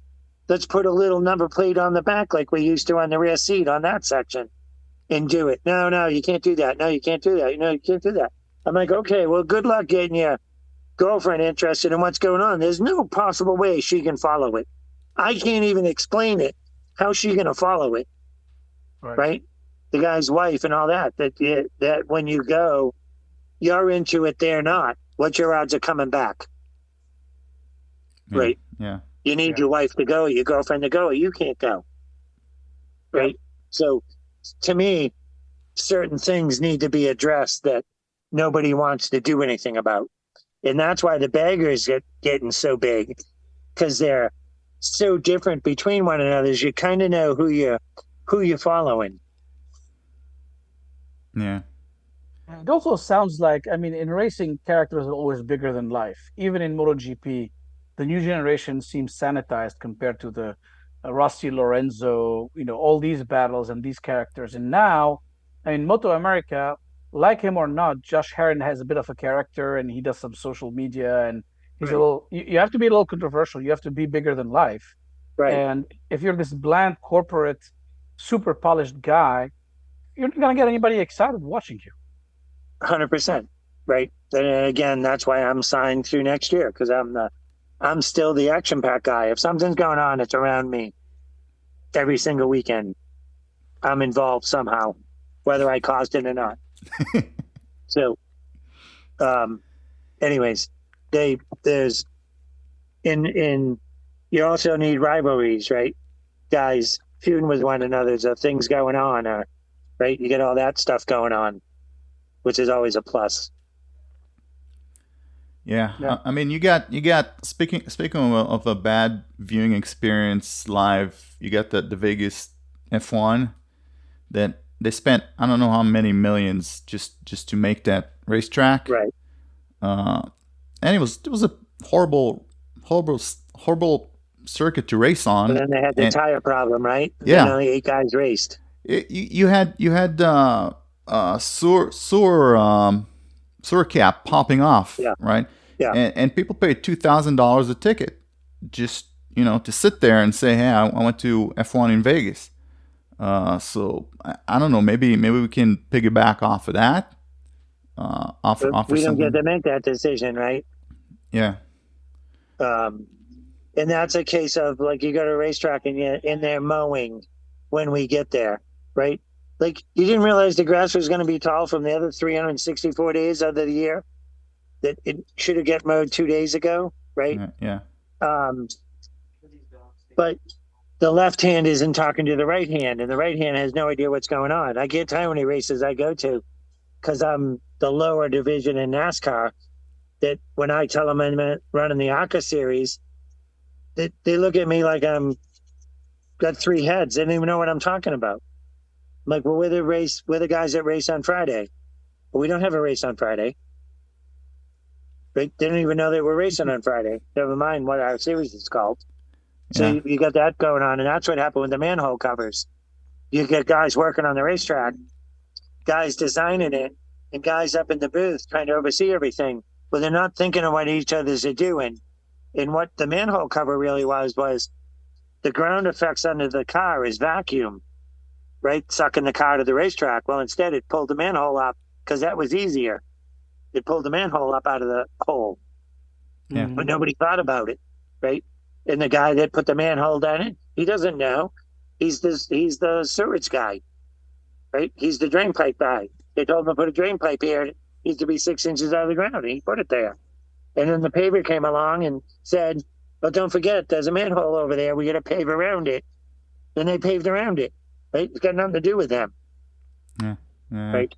But the fan paid the price, which is your point, right? They paid $2,000 to go see a race that they couldn't even drive because they couldn't figure out how to hold the manholes down, Yeah. Yeah. right? And they were happy to do it, and I'm sure they're going to do it next year too. Uh, I guess the real question is how do we transfer it to Motor America and to two wheels, which is where our interest Yeah, lies. yeah. I don't know. I mean, we've been getting more and more prestige that the fact that some of the World Superbike guys came over, and those guys are coming over, even though they are in the bagger class. Um, they still came over, right? That we've been getting some huge press on the what Motor America is able to do lately is talk about a global footprint because the European guys have come over. Now you've got Australia, New Zealand, England, all those guys covering MotoGP. And MotoGP, sorry, Motor America is also covered in like 17 different countries at the moment, all because of that, right? Because every time some new rider comes in, somebody else wants to pick up on it, right? And then because of the bagger class, they just sold rights to that to run in England, that they're going to have a series over there using our Right. rule package, Yeah. right? So that's going to bring even more press to them. Those are the pieces they need to keep building on. Yeah, I think they did it before with the Harley Davidson XR 1200. Yes, Yeah. right. Which was, I think, a bigger hit in Europe than it was here. Yes, 100%. Yes. I forget what that thing was called now that you're bringing it up. But yes, that class over there was huge, right? Because Yeah. everyone wants to be an American, Yeah. right? There's nothing better than leaking oil. Yeah, well, what Formula One's done really well also is this series they put on Netflix that got a lot of people who knew nothing about it to be very interested. And I watched the MotoGP equivalent, and it was kind of a yawn. And they've created this whole drama around the teams I mean, the team managers who you never see racing, but you see them on TV, are a big part of the drama. And Toto and the 100%. Red Bull guy, Right, and we right, have to create this because people like drama. That's how all TV shows work. If there's no drama, nobody watches. And they're actually making it more and more civilized, which okay is nice because of corporate sponsors, but that's not what gets the eyeballs. right. And the best thing, one of the best things Motor America does is when they do the pit road walk and they walk to the pits and they talk to people, right? They waste that hour doing that. Is really cool because you get to see a ton of behind the scenes thing and see what's going on. The other thing I think they do that cool is between races when Roger Hayden is commenting on what's going on that day, and this guy's struggling with his bike, or he got hurt last week and he's trying to rehab his ankle, and they've gone through this process, and it gives you some idea of what's going on. So when the race starts, you kind of have some idea to who to root for, or if the guy's not going as good as you think he should. When you factor in his ankle and he's finished third, you're like, man, the guy had a good day. You took a boring race and turned it into something exciting because you know the backstory, right? You know how the Right. guy got there, right? So, Yeah. so I agree that it's all the little pieces. The problem is just what you're asking me, and I don't have an answer. How do you get it in front of people, and how do you get people in front of it, right? How do you get the two to come together? Yeah. Yeah. We were talking to Leisner last podcast, and he believes electric scooters and bicycles and bikes are going to get more use eventually If you into want to burn the motorcycling. garage to the ground, But I mean, I have I no. see a lot of kids on those compared to gas motorcycles. Yeah. Yeah, don't get me going on the electric thing. Um, We do need a gateway drug, I think. it Yeah, I didn't even want to get going on the electric thing. I'm like 9 million% against the electric thing. Um, just just for starters, there's not even nearly enough cobalt to even have this conversation, right? Never mind trying to charge it. That Yeah. there's this one cool video, and it's a gentleman in Canada, And they came in and they were going to fine him for not moving toward electric trucks. He owns a trucking company. So he turns around and he opens a file. And he pulls the file, opens the file cabinet, he pulls out a file. And he says, "You see this? This is the letter I submitted to the electric company telling what I was thinking of doing. You see this? This is the one I sent to the DOT, Department of Transportation, showing what I was thinking of doing. You see this? This is the one that shows them what my 5-year plan was." He says, "And you see this? This was the first response. The first response is the electric company saying, there's no possible way we can feed you that amount of electricity. That's more than a third of the whole city uses." Yeah. He said, "So where was I going to go from there? I can't make electricity, right? There's no way to power that situation, right?" Again, don't get me going on it. But after you watch a couple of the videos, right, never mind trying to put one out. They show in Europe, they have 40-foot containers full of liquid, right? They pick the car up and submerge it in the liquid until it stops doing whatever it's doing. But my question is, where do those 3,000 gallons or 5,000 gallons of liquid, where does it go after you've put out 40 electric car fires? Where's the liquid go, right? You get all the contaminant built in the batteries and you get all this dead fluid, right? Never mind the smoke and that. And it's just, it makes no sense. There's none of it that makes sense. I think the questions that you're asking are questions that both the Canadian and the U.S. government are not smart enough to ask because they just have no clue. They don't, but don't get me going on that either. They don't care about asking. Someone's padding their pockets and they're putting money in the bank. They don't care what the next thing is, right? It's not, there's no reality going on in the United States, period. Right. Yeah. Again, don't get me going on it. It's not going to help. Let's move on. Same here. What keeps you motivated? Fine. You've raced for 40 years now? 45? I've never had a job. That's what keeps me motivated. I get to go work on race stuff every single day. Right. I'm even here on Sundays. It's just, I still enjoy building something and then going, bringing it to the racetrack and beating somebody with it, knowing that I did it, right, that I built it. And driving, I enjoy helping the kids that struggle to drive. I mean, I won the Junior Cup the last 3 years in a row. The first year I helped Tyler Scott win it as a rider coach. And last year I helped Travis Wyman. I built the engines 2 years ago. And last year with Avery Dreyer, that's my motorcycles, my suspension, my everything, my rear sets. I built the engines, right? And I help them ride it. So I watch it live on Motor America Live Plus at the shop in North Carolina. And then when they get done practicing, they call me up and I tell them what he's doing wrong. And we do something about it. And we go win the races the next day. Are you going to keep doing racing yourself, ARMA and those series? And I think you did 2 years Australia. Ago, I had spinal stenosis, which is my back closing up on my nerves. And I was getting to the end of the day, I couldn't even stand up. So I had it fixed and that really woke me up. And then this past winter, I had 2 complete knees put in. And it's funny, I stopped, I forget the exact date, but I basically ran bobber on like the second week in October. And then on Thursday, I had my first knee put in. And then maybe it was September. And then in November, I had my second knee put in. Well, and then I had to go test at Daytona. But the test in Daytona was 8 weeks in. But in 6 weeks, the doctor would sign me off to drive again.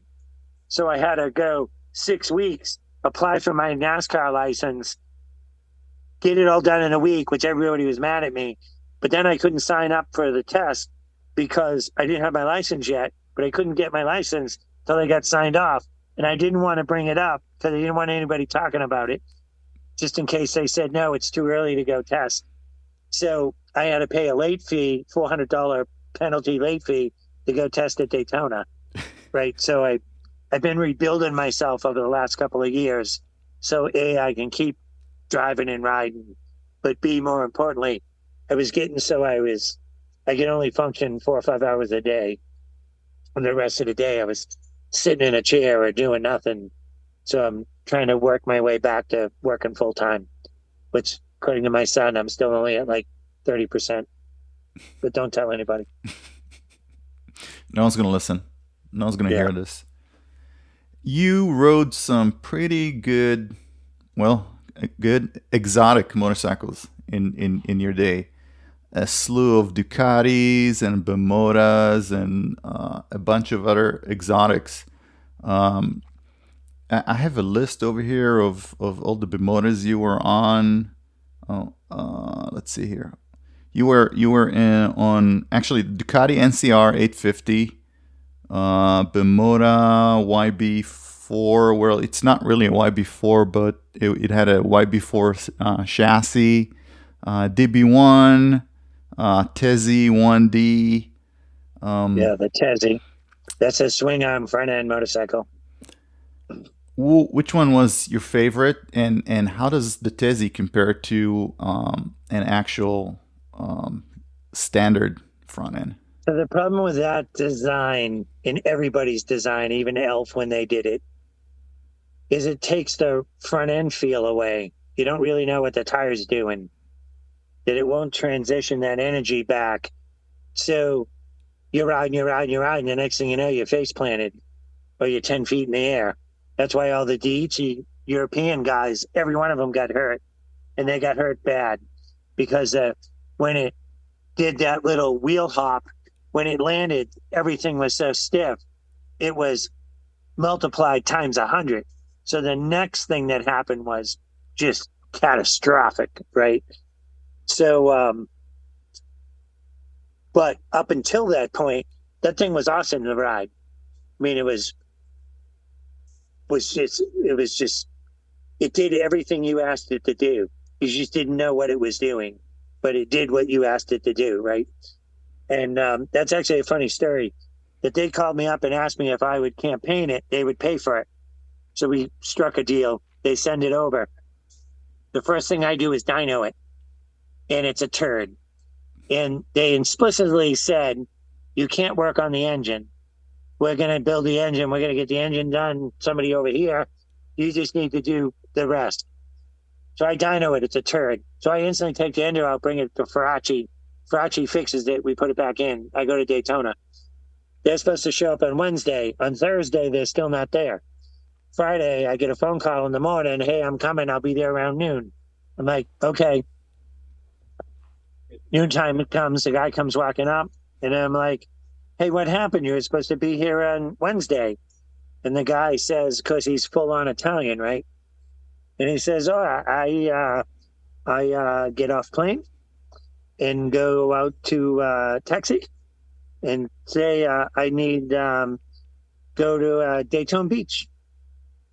He says, then the guy looks over the back of the seat at me like I'm a weirdo and says, what do you mean Daytona Beach? He says, yeah, Motel Daytona Beach, A1A, Daytona Beach. And the guy says, you do realize that's 18 hours from here, right? And the guy's like, what are you talking about? And they go back and forth. He's in Dayton, Ohio. Because he told the travel agent, I need a ticket to Daytona. And that's where they sent him, Daytona, Ohio. So he had to wait to get a plane out of Ohio down to Daytona Beach, which, as you can imagine, there isn't one. Yeah. They had to get three planes to get there. It was kind of a good, fun, stupid story. So the DB1 was the same thing. We got that thing. It was a turd. Faraci built that too. That's what I won my first pro race on at Sonoma. My first pro winner circle was at Sonoma too. It was third in Superbike. So that was kind of cool. And I built all the rear sets and had Cosman big huge brakes on the front. We changed everything on that thing to get it to win. That thing was a blast to drive. It was like a monkey having a football. trying to ride it though, because I was 6'2" and it was like 2'6". So it's like I couldn't even fit behind the windscreen. I had a special windscreens made. They were like 2 inches forward, so I get my head down. Um, the Bermuda Dici was the YB4, I guess. The Dici was Human Racing's endurance bike, Yes. and 91. it had a 180 horse Yamaha motor in it. Yeah. And that thing was just a rocket ship. I mean, nobody could run with us when that thing would run right and finish. We'd annihilate the field. That thing was a blast to drive. I actually, at Mid-Ohio one year, the race started and it was raining. And I had to do 2 laps in the pouring rain on slicks because we didn't have rain tires mounted. And I come in, we put rain tires on, and I went back out. And I lapped the field twice to get back onto the lead lap, and we finished third. But I lapped the field twice on the thing. My buddy tells this story about it was this one left-right combo, and I went by him, but to do it the way I was doing it, I was wheeling through that whole section. He says, well, you went by me, and I watched the tire go by my shield because you were wheeling like right by my shield, and it freaked me out to the end. And then I realized it was you, which didn't freak me out any less, but at least I knew how to come and yell at. He says it was just the freakiest thing to watch this tire go by your shield, right? I said the only reason I did it was because it was you, right? They were all good bikes, right? I drove a Harley XR 1200 for a little while for Eagle Racing way back in 86, I guess. That thing went pretty good. I had my Kawasaki Ninja was the best. My original one, 84. 86 Suzuki was good. It had killer front end that you really knew what it was doing. That bike was good. I only finished a couple races on that thing. We finished like second and third. The ZX that I won Mid-Ohio on that thing was probably the best all around bike. After I rode that, I rode the Ducati for the Ducati 916, going out to 953, I guess. I didn't like it as much as I liked the Kawasaki. It didn't really like my size. It didn't like all that weight on the front end. That's a funny story too. I won Farachi's first road races on Ducati F2, F1, F2. I forget what they called them. I rode that a couple of races for gentleman Johnson owned it, and then Farachi got the Ducati deal, and we won the championship for the first year with Farachi, was with me, and we had the 2 bikes the following year. We had the Twins bike and the Superbike, which was Commonwealth Honda and Randy Renfro on the Twins bike. So we were the show. I mean, we were never more than 3 inches apart for the entire race. Every single racetrack we went to, that was the show. And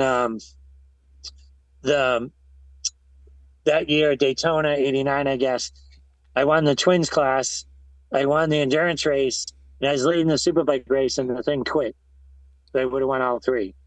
And that bike only finished a couple races all season. And the ones that finished, we finished like second and third in.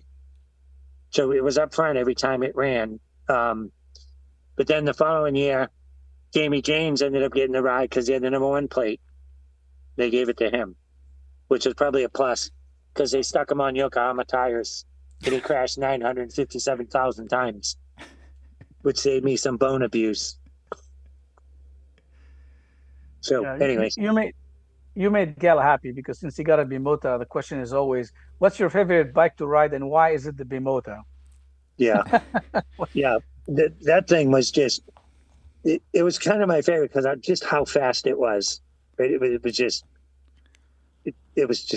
just cool. I don't even know what words to use. It was just cool. Well, actually, my second favorite to ride is the Bimota. The first one is still Kerry's Monster that he built for me. Which is an actual Ducati Monster? No, he built me a GSXR 1000. Oh, yeah. Yeah. That kind of monster. That's what I'm asking. Yeah. like Big Papa. You get a little Big Papa. I think mine is faster than Big Papa. Ah, yeah. He built my vintage bike. I had him build my vintage bike. So he built some good stuff. So what's the serious A lot point of fun. story that he told me that you're gonna? Oh, I can't tell it. Yeah, you Kerry can. Andrews' nickname was Scary Kerry. And he'd stuff you, but then he couldn't make the turn. And it pissed me off to no extent. And my father had sent me out the West Coast in '83 because I had run one or two pro races the year before. I think we finished fifth at Mid Ohio, my first pro race, to kind of figure out how to be a better pro. So when the season started, we'd be more on top of it. So I lived in my box van for a month, and I hung out with Mega Cycle and Jim Dewar and all those guys.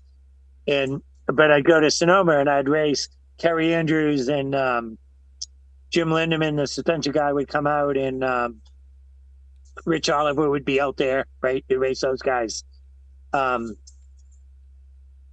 so, anyways, we're running one of the club races, and he probably stuffed me 7 times, and 9 times he didn't make the turn.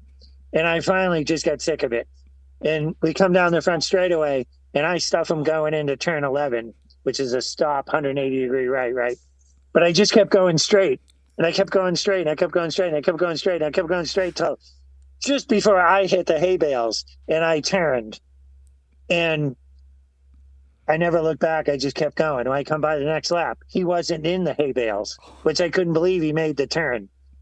So we never talked about it afterwards, right? But he knew I was just done. I was done, right? So a few years ago, I rode for him at Phillips Island, and we're hanging out in the car, and he sent the motorcycles back here, and I fixed the geometry on them, and we haven't got to ride them since, which is a shame. But anyways, I started really hanging out with him, and he came to a couple car races. Well, that got brought up, and I told his wife the story, and he's like, he got wicked upset. He's like, I didn't know that. And I'm like, yeah, well, what do you think I went straight for? He said, well, I just thought you were trying to piss me off, not hurt me. I said, well, I wasn't trying to hurt you. I was trying to stick you in the fucking hay bale, though. But I wasn't really trying to hurt you. I was trying to make a point that this isn't happening anymore. Like, completely put the kibosh to it.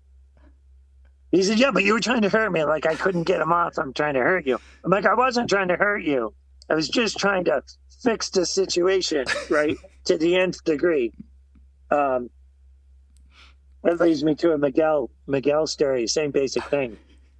Miguel and I have had a couple of altercations, and I probably caused most of it. But he's the factory guy. I'm the support guy. And I'm going down the back straightaway. He's on the factory Suzuki. And I'm out riding him in the infield section. I'd just barely get by him. Then he'd power me down the straightaway. And then I'd have to get by him again. And he beat me, but he kept beating me to the start finish line. So on the last lap, I'm ahead of him, and I'm hacking him off going down the straightaway. And I'm actually elbowing him, and he's trying to push back, and I'm elbowing him. And finally, I reached over and punched him, and we raced, and I beat him to the line, right? So fast forward 5 years. Now he's on the factory Kawasaki, and I'm having my best year ever. And I'm Teenage Mutant Ninja Turtles. Life is great. And I think we're at Road Atlanta. And I don't even remember what the situation was, but it was the same basic thing. We were duking it out in the heat race going down the straightaway, basically. But he went over and complained to the race director. The race director comes over, he's talking to me. Because he's not really talking to me, right? He's telling me stuff. And I'm like, yeah. So as soon as he walked away, I walked over to Miguel and said to Miguel, listen to me. If you ever go talk to the race director again, it'll be the last lap you ever do. If I don't wipe you out on the racetrack, I'll wipe you out before we leave pit road. It'll be the last fucking lap you ever do. If a race director ever comes over and talks to me, Ted, if you can't handle the situation on your own, quit, right? So he said something. He basically mouthed off as he walked away. So the next day we started the race, and I stuffed him going into turn 5. And on my way by, I ripped off his clutch lever. Right? Just again, to prove a point. Like, don't tell me what you're doing. I'll tell you what we're doing. Do you think So, you have a little anger issue, or no, is that just normal? I'm 6'2", 190 pounds, and I was solid friggin' rock. None of those guys were messing with me. Nobody messed with me. Nobody, right? And I race fair. If I stuffed you, I stuffed you. But I didn't make you stand it up, and I didn't not do my line, right? If I stuffed you, I stayed on the inside. I left you on the outside, right? It was fair. I might have stuffed you, but I didn't take your line away. I didn't do something stupid, right? I wasn't that kind of thing. But I'm going to say it again. I stuffed you, right? But if you went to lean over and muscle me over and do something, it was like Rambo, right? First, you drew first blood. It was gloves are off, right? From that moment on, I'm taking control now, right? I get my arm up under their arm. It's just muscle them out of the way because I'm turning their handlebars, right? There's nothing they can do about it. And you just blow them over to the side of the racetrack. Right? We should I did it to arrange. Colin Edwards. Colin Edwards at Elkhart Lake, very first lap of the endurance race. We come up to turn 5, and all of a sudden he comes stuffing up underneath me, which I didn't really have a problem with. But then he mowed me across the racetrack, and he had me over on the rumble strips. And I'm looking over at him like, dude, do you know who you're screwing with? And he just, because he's pre-Colin Edwards, he's trying to prove he deserves this ride. So we get down to the next turn, and I stuff it back under him. I got my arm under his arm, and I mowed him right off the racetrack. Like he was in the grass. I just mowed him off the racetrack in like 3 feet. There's nothing he could do about it. And then went on my merry way. Colin was smart enough never to come over and talk to me, though. He never brought it up. He brought it up to the team owner. Afterwards, he told the team owner the situation, Gold Hill Racing, Lee Sherritts. And Lee says, well, that's what you get for messing with him. And he says, yeah, but he said, no, I've known him a long time. There are no buts. You did something. And he told you what you were going to get away with, which was nothing. You did something, right? He's not the guy to mess with. So. That's good deterrent. So it's not an anger management issue because you don't manage it. It's just I didn't knock him down, right? That's all I can say. I didn't knock him down. I just I proved the guess that's point. managed. Yeah, I just proved the point. Well, If he speaking can't, of, go ahead. sorry, go ahead. I was going to say, No, speaking of salacious controversies, what's your take on the Bagnaia Marquez incident last race?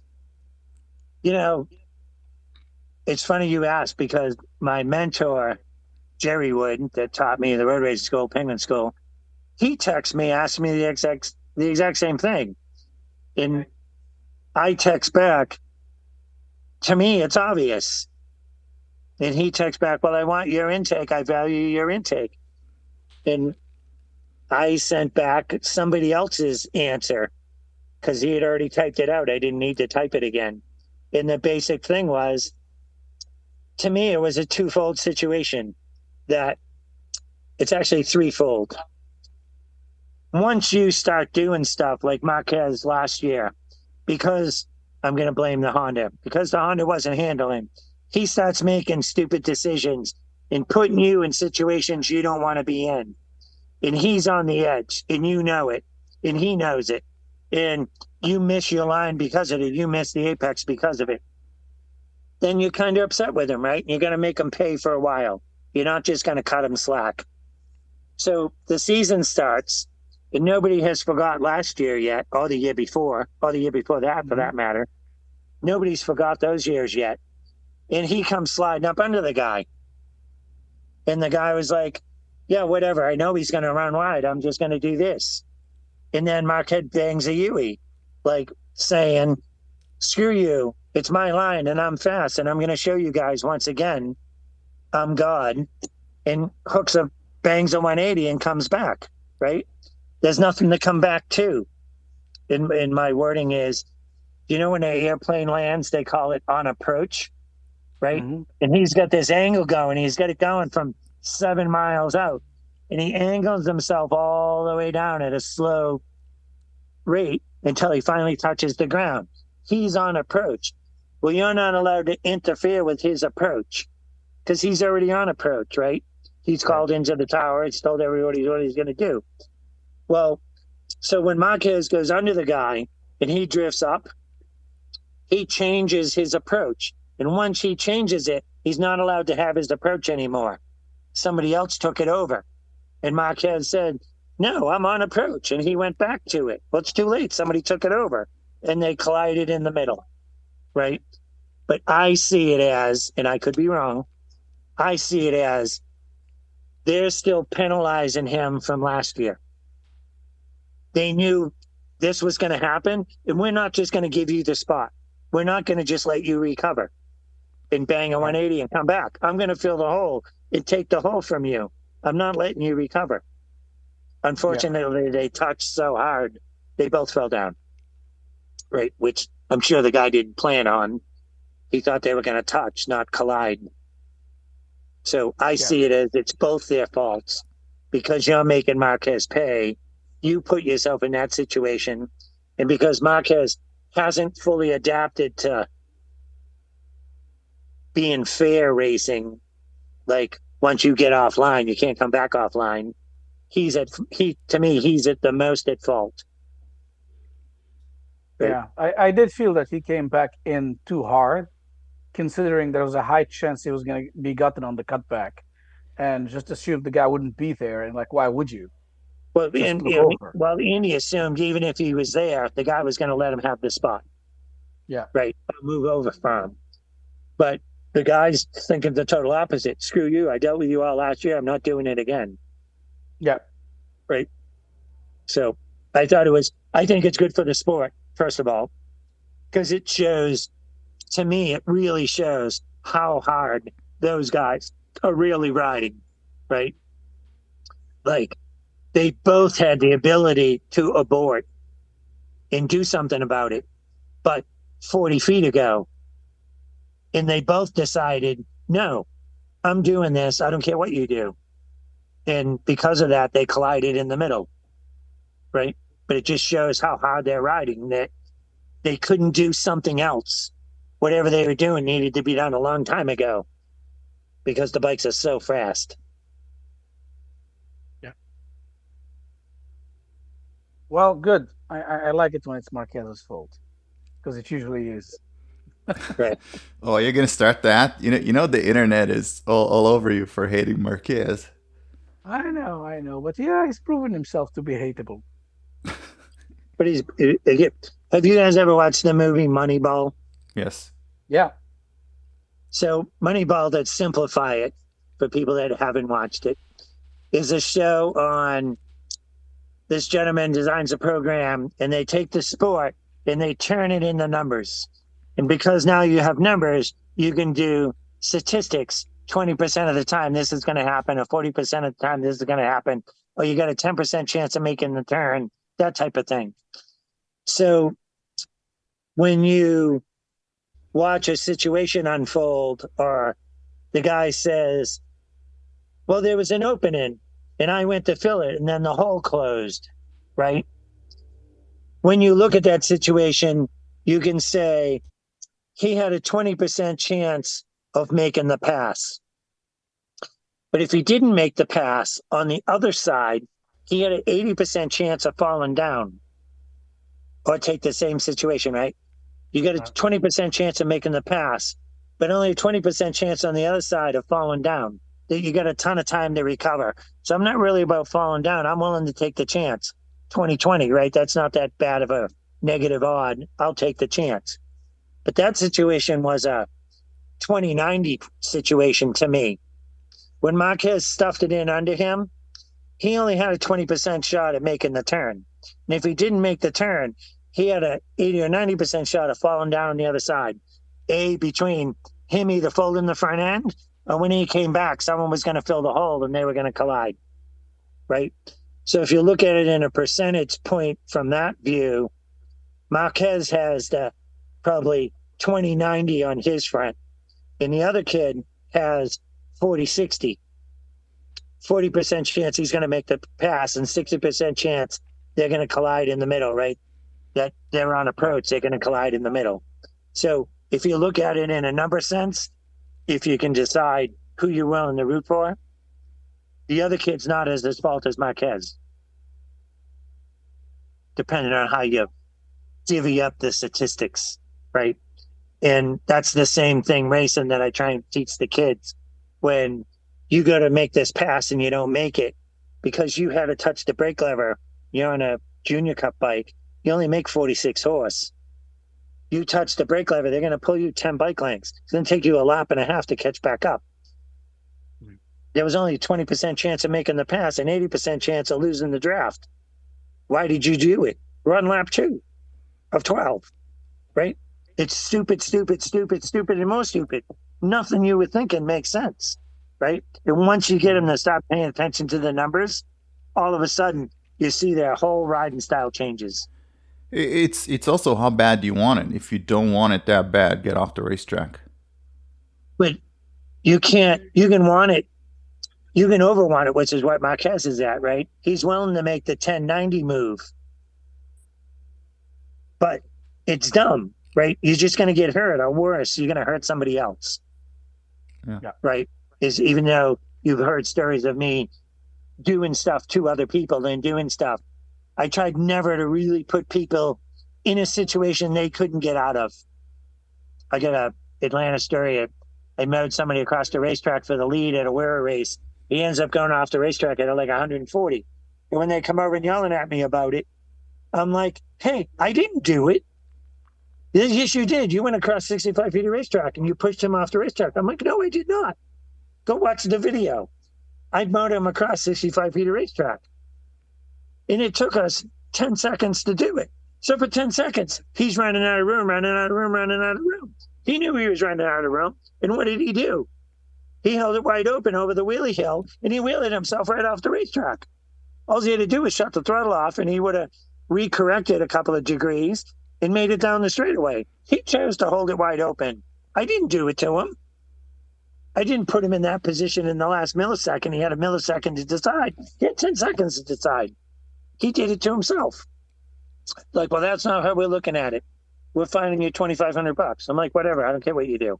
So we walk away. Later on that day, they come over and say, hey, man, we really want you racing here. We hope you're not overly mad. You know, I know we fined you $2,500. I'm like, dude, whatever. It's no big deal. You didn't even think it through. They're like, what do you mean? I'm like, do you not realize the difference between first and second was $5,000? You fined me $2,500. I'm still $2,500 ahead. And they went, oh. Right? Yep. It's statistics. It's not how you look at it, right? I had to win to get the money. To do that, I was willing to mow him across 65 feet of racetrack, right? So, then what started it was I had been stuffing him going into the last turn. I was doing it on purpose. It was in the rain. And I stuffed him like 4 laps in a row. And I was trying to get him on the last lap to pull the thing over so I couldn't get in the hole, knowing that then he wouldn't get the drive off. And on the last lap, I drove around him. He was on 1100. I was on my Superbike, my 750. And that's exactly what happened. But then, which I didn't realize until I watched the video, when he realizes I'm going around him, he jumps in the throttle. It lights off the rear tire. And when he shuts the throttle off, the motorcycle jumps left. Well, I just see him come left like a banshee, like to hack me off. So I took it as he's trying to cut me off, and it was instant. Gloves off. Fuck you, this ain't happening. I mowed him across the racetrack. So I had a reason for doing it. But when I watched the video, come to find out it wasn't the right reason. Yeah, you don't have a problem. Yeah. Well, on a more business note, tell us a little bit. You've ran privateer teams, you've been a privateer. A little bit on the trials and tribulations there. It's really simple. We're a traveling circus. Our job is to entertain. That's what it's about, right? You both have talked about it during the show at some point, that when we go to the racetrack, we're supposed to talk to the fans and put on a show, right? And I'm the action pack guy. I make it happen. That I do whatever I need to do to get to wherever I need to go and get out the other side. And you do it by playing the percentages, right? Sometimes it works, sometimes it doesn't, but you play in the percentages. And because of that, people on the outside's like, man, this kid is just a blast to watch. He's he's always up front. He's always motivated. I mean, he's always working on something. He's always trying to make it better. He's got like every avenue covered, and he tells good stories that we got to sign up. We got to be on board, right? And that's Mm-hmm. how I pay for it. That even at 63 years old, they still sign up because I'm still the action pack guy. Right? That's what you need to do. And to acquire the money, you need to be willing to ask, right? Let them say no. I don't care if it's a local body shop. If the guy's doing good and get a good business, there's some way he can help you. Will he paint the bikes for free? You'll put his name on it, right? And you'll give him some pit passes and you'll have him in the press and you'll do YouTube videos, right, with him associated to it. Whatever it takes, that's what you need to do. Yeah.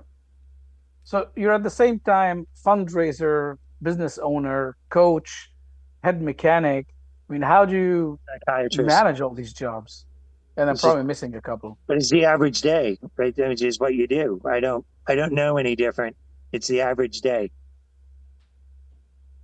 I can go from a business meeting on one sense to 2 seconds later, I'm rider coaching someone that won't hold it wide open. I'm trying to get it out of their head to get them to do something.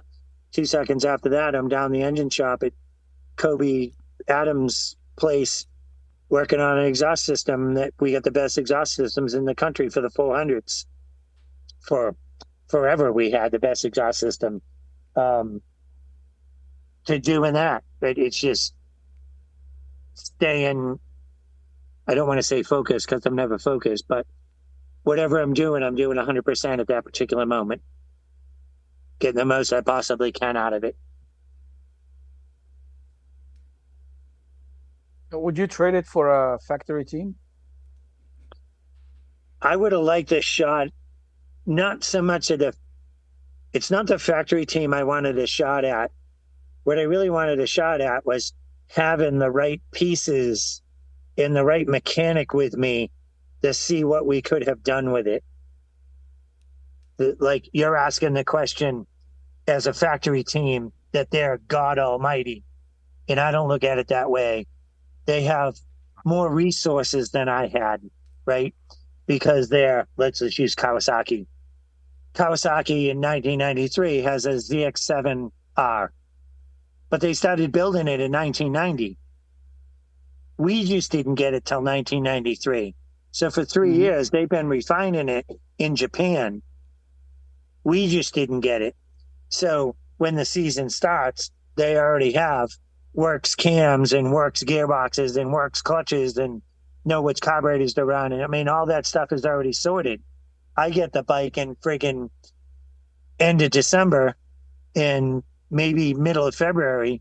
In the first week of March, I get it in Daytona, right?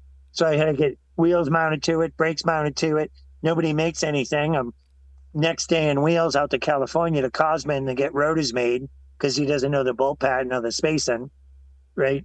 You're getting that done. Then I'm making rear sets with my uncle at the machine shop. And then I'm trying to do whatever I can motor-wise. And you're running 2 intake cams in the thing, right? You're buying something else so it makes a little more power because you can't buy cams yet. You're doing all you can in 2 weeks. Right. Go to Daytona. So you're already 20 points behind before the season even starts for the first race is over because the factory guys ran up front and you're 10th, right? There's no possible way you can beat them. They showed up with the stuff they've been working on for 3 years. So that's what I would have liked to have had.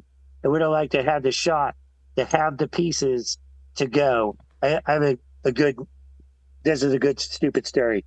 Good stupid story is Kawasaki's building the motors. Muzzy's team is building the motors. I did everything else. So I was Dunlop. They were Michelin. No, I was Michelin. They were Dunlop. I was Fox Rear Shock. They were Olin's. So you couldn't go ask them questions, right? Because everything I had was different than what they had. But they were building the motors. We get to Charlotte, and Muzzy walks by and says, hey, we're having a problem. Like, what's that? We're scoring some of the pistons. The skirts are growing too much. And you might have one of them. I'm like, okay, well, what about the spare motor? Well, we already used it. I'm like, what do you mean you already used it? It's my spare motor. Well, not really. It's ours. We lease it to you. I'm like, yeah, which makes it mine. So, well, whatever. We already used it. I'm like, okay, well, what do you want me to do? Well, I don't know. Probably the best we can do is we'll put up, last week's piston and cylinders on it. I'm like, okay, well, who's going to do it? Well, we don't know because we're too busy. I'm like, so you're saying I need to do it? And he said, basically, I'm like, okay, well, I don't have a problem with doing it, I guess, but I don't have a problem with doing it. It's the point that you have my lease motor. This is BS, but I'll do it. So I ripped the thing apart and it scored the small end of one of the rods a little because the piston's dragging. So I'm looking at it and there's no way I'm taking the whole motorcycle apart. And all we got is the main event tomorrow. This is at the end of Saturday's practice. So I send the mechanic down to the parts store and we get a piece of 3-foot, quarter-inch, 5/16, quarter-inch threaded rod. We come back, I cut a foot off of it.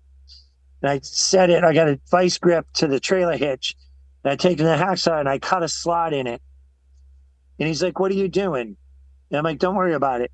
So I cut like a 1-inch slot in it. And I take the emery cloth and I put it in the slot and I wrap it around until it's the size of the wrist pin hole.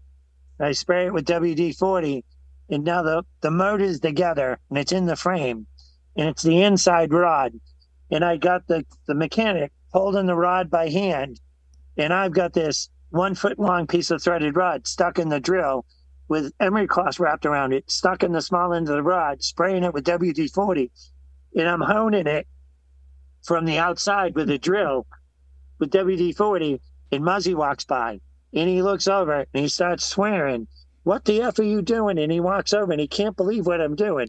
And of course, now this is Angu issue might have played a role. It's probably 8:30 at night. I'm exhausted because I drove 14 hours to get there.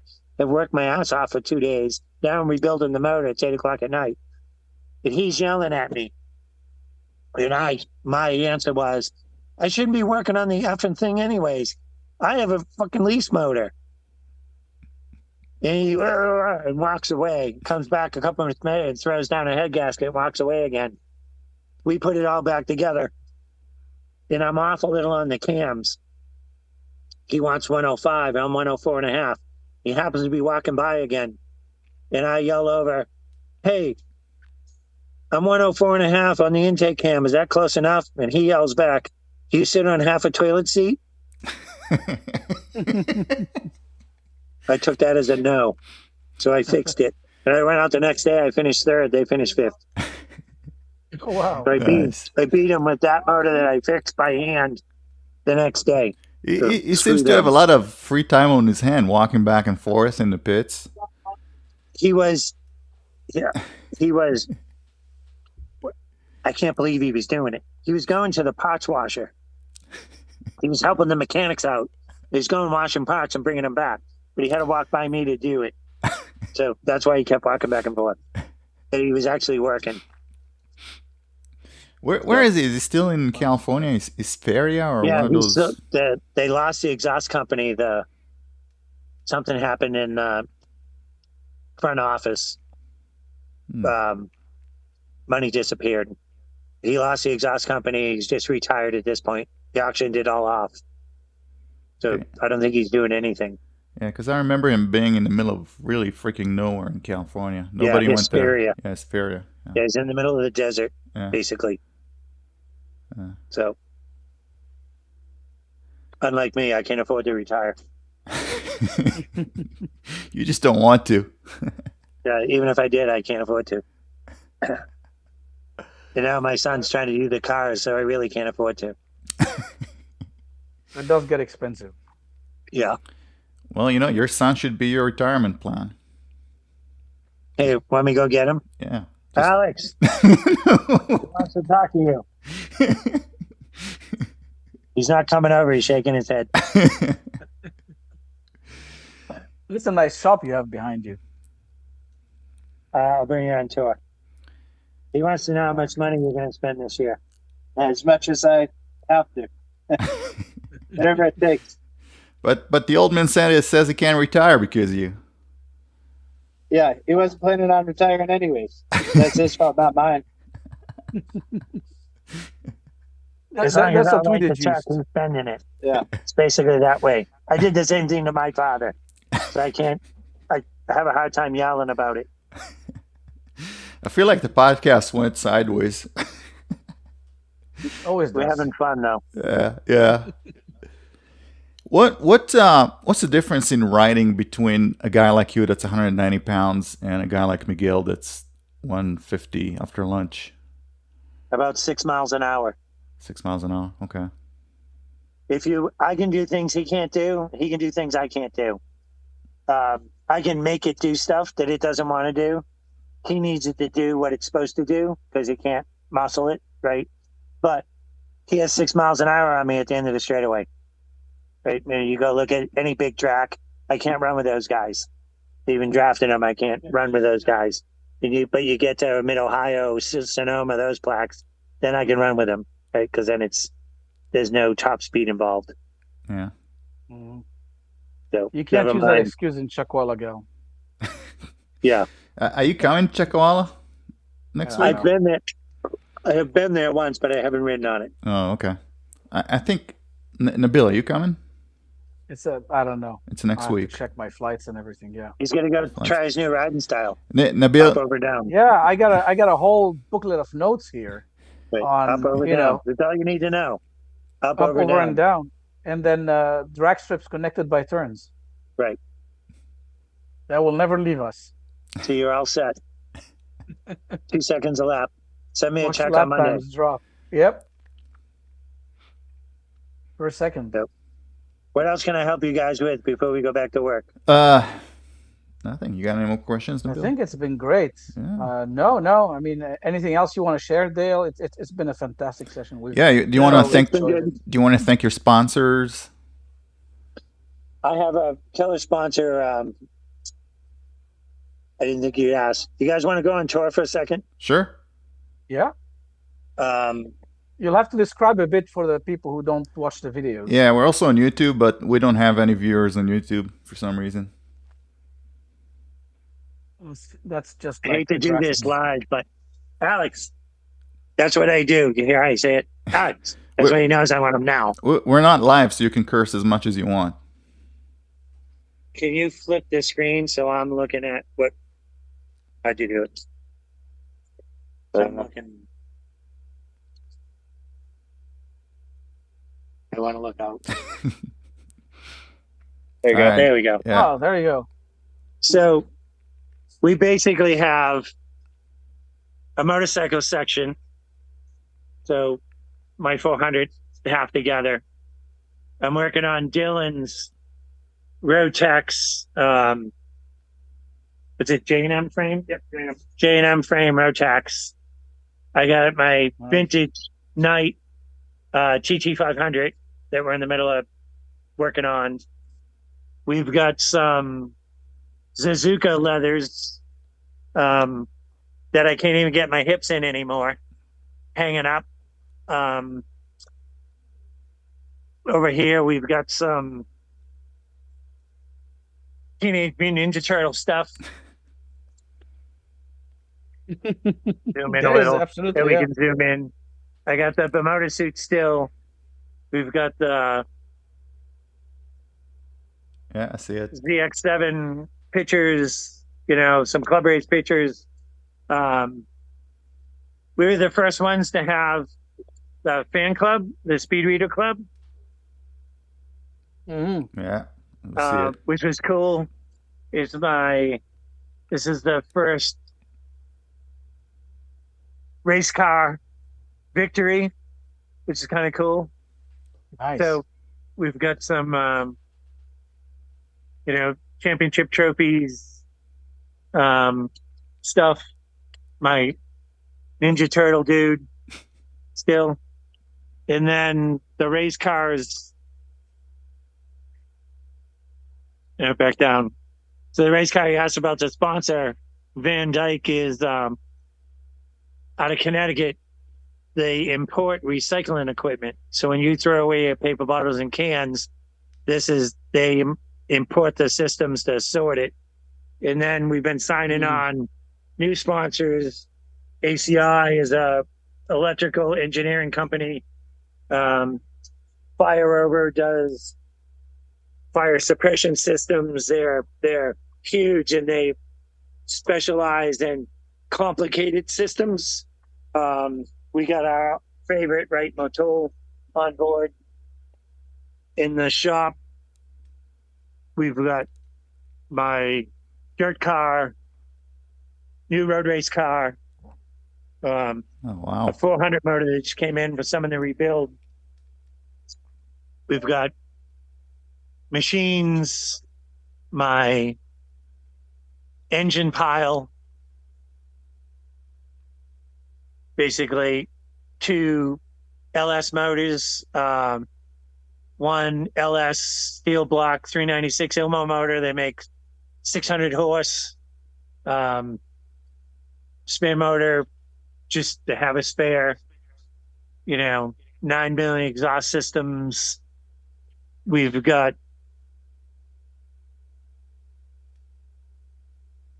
our motorcycle pile. We've got my vintage GPZ 1100 that we play with. All nice.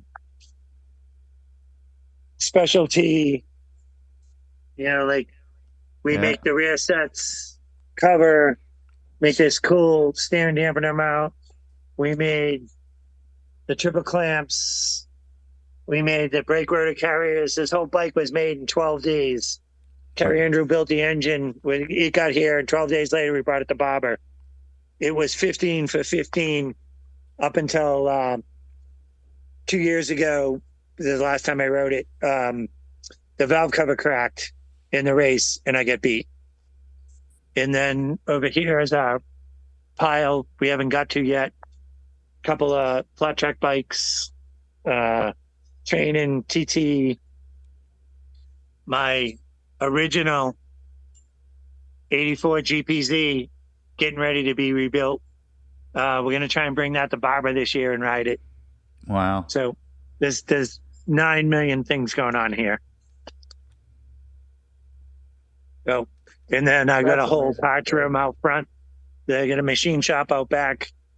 We can basically do almost anything here. If I can't do it, I've got some buddies that can do it.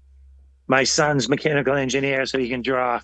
So I've got a, Bridgeport milling machine, complete lathe, all the tools, machine box, all the spares. I mean, you name it, we have it. Wow. You're fully stocked. You have no idea how much stuff I have. I'm a major overachiever. If I'm gonna do it, I'm all in, or I'm not doing it. Well, and it's not for shows because it shows in the numbers. Yeah. Yeah.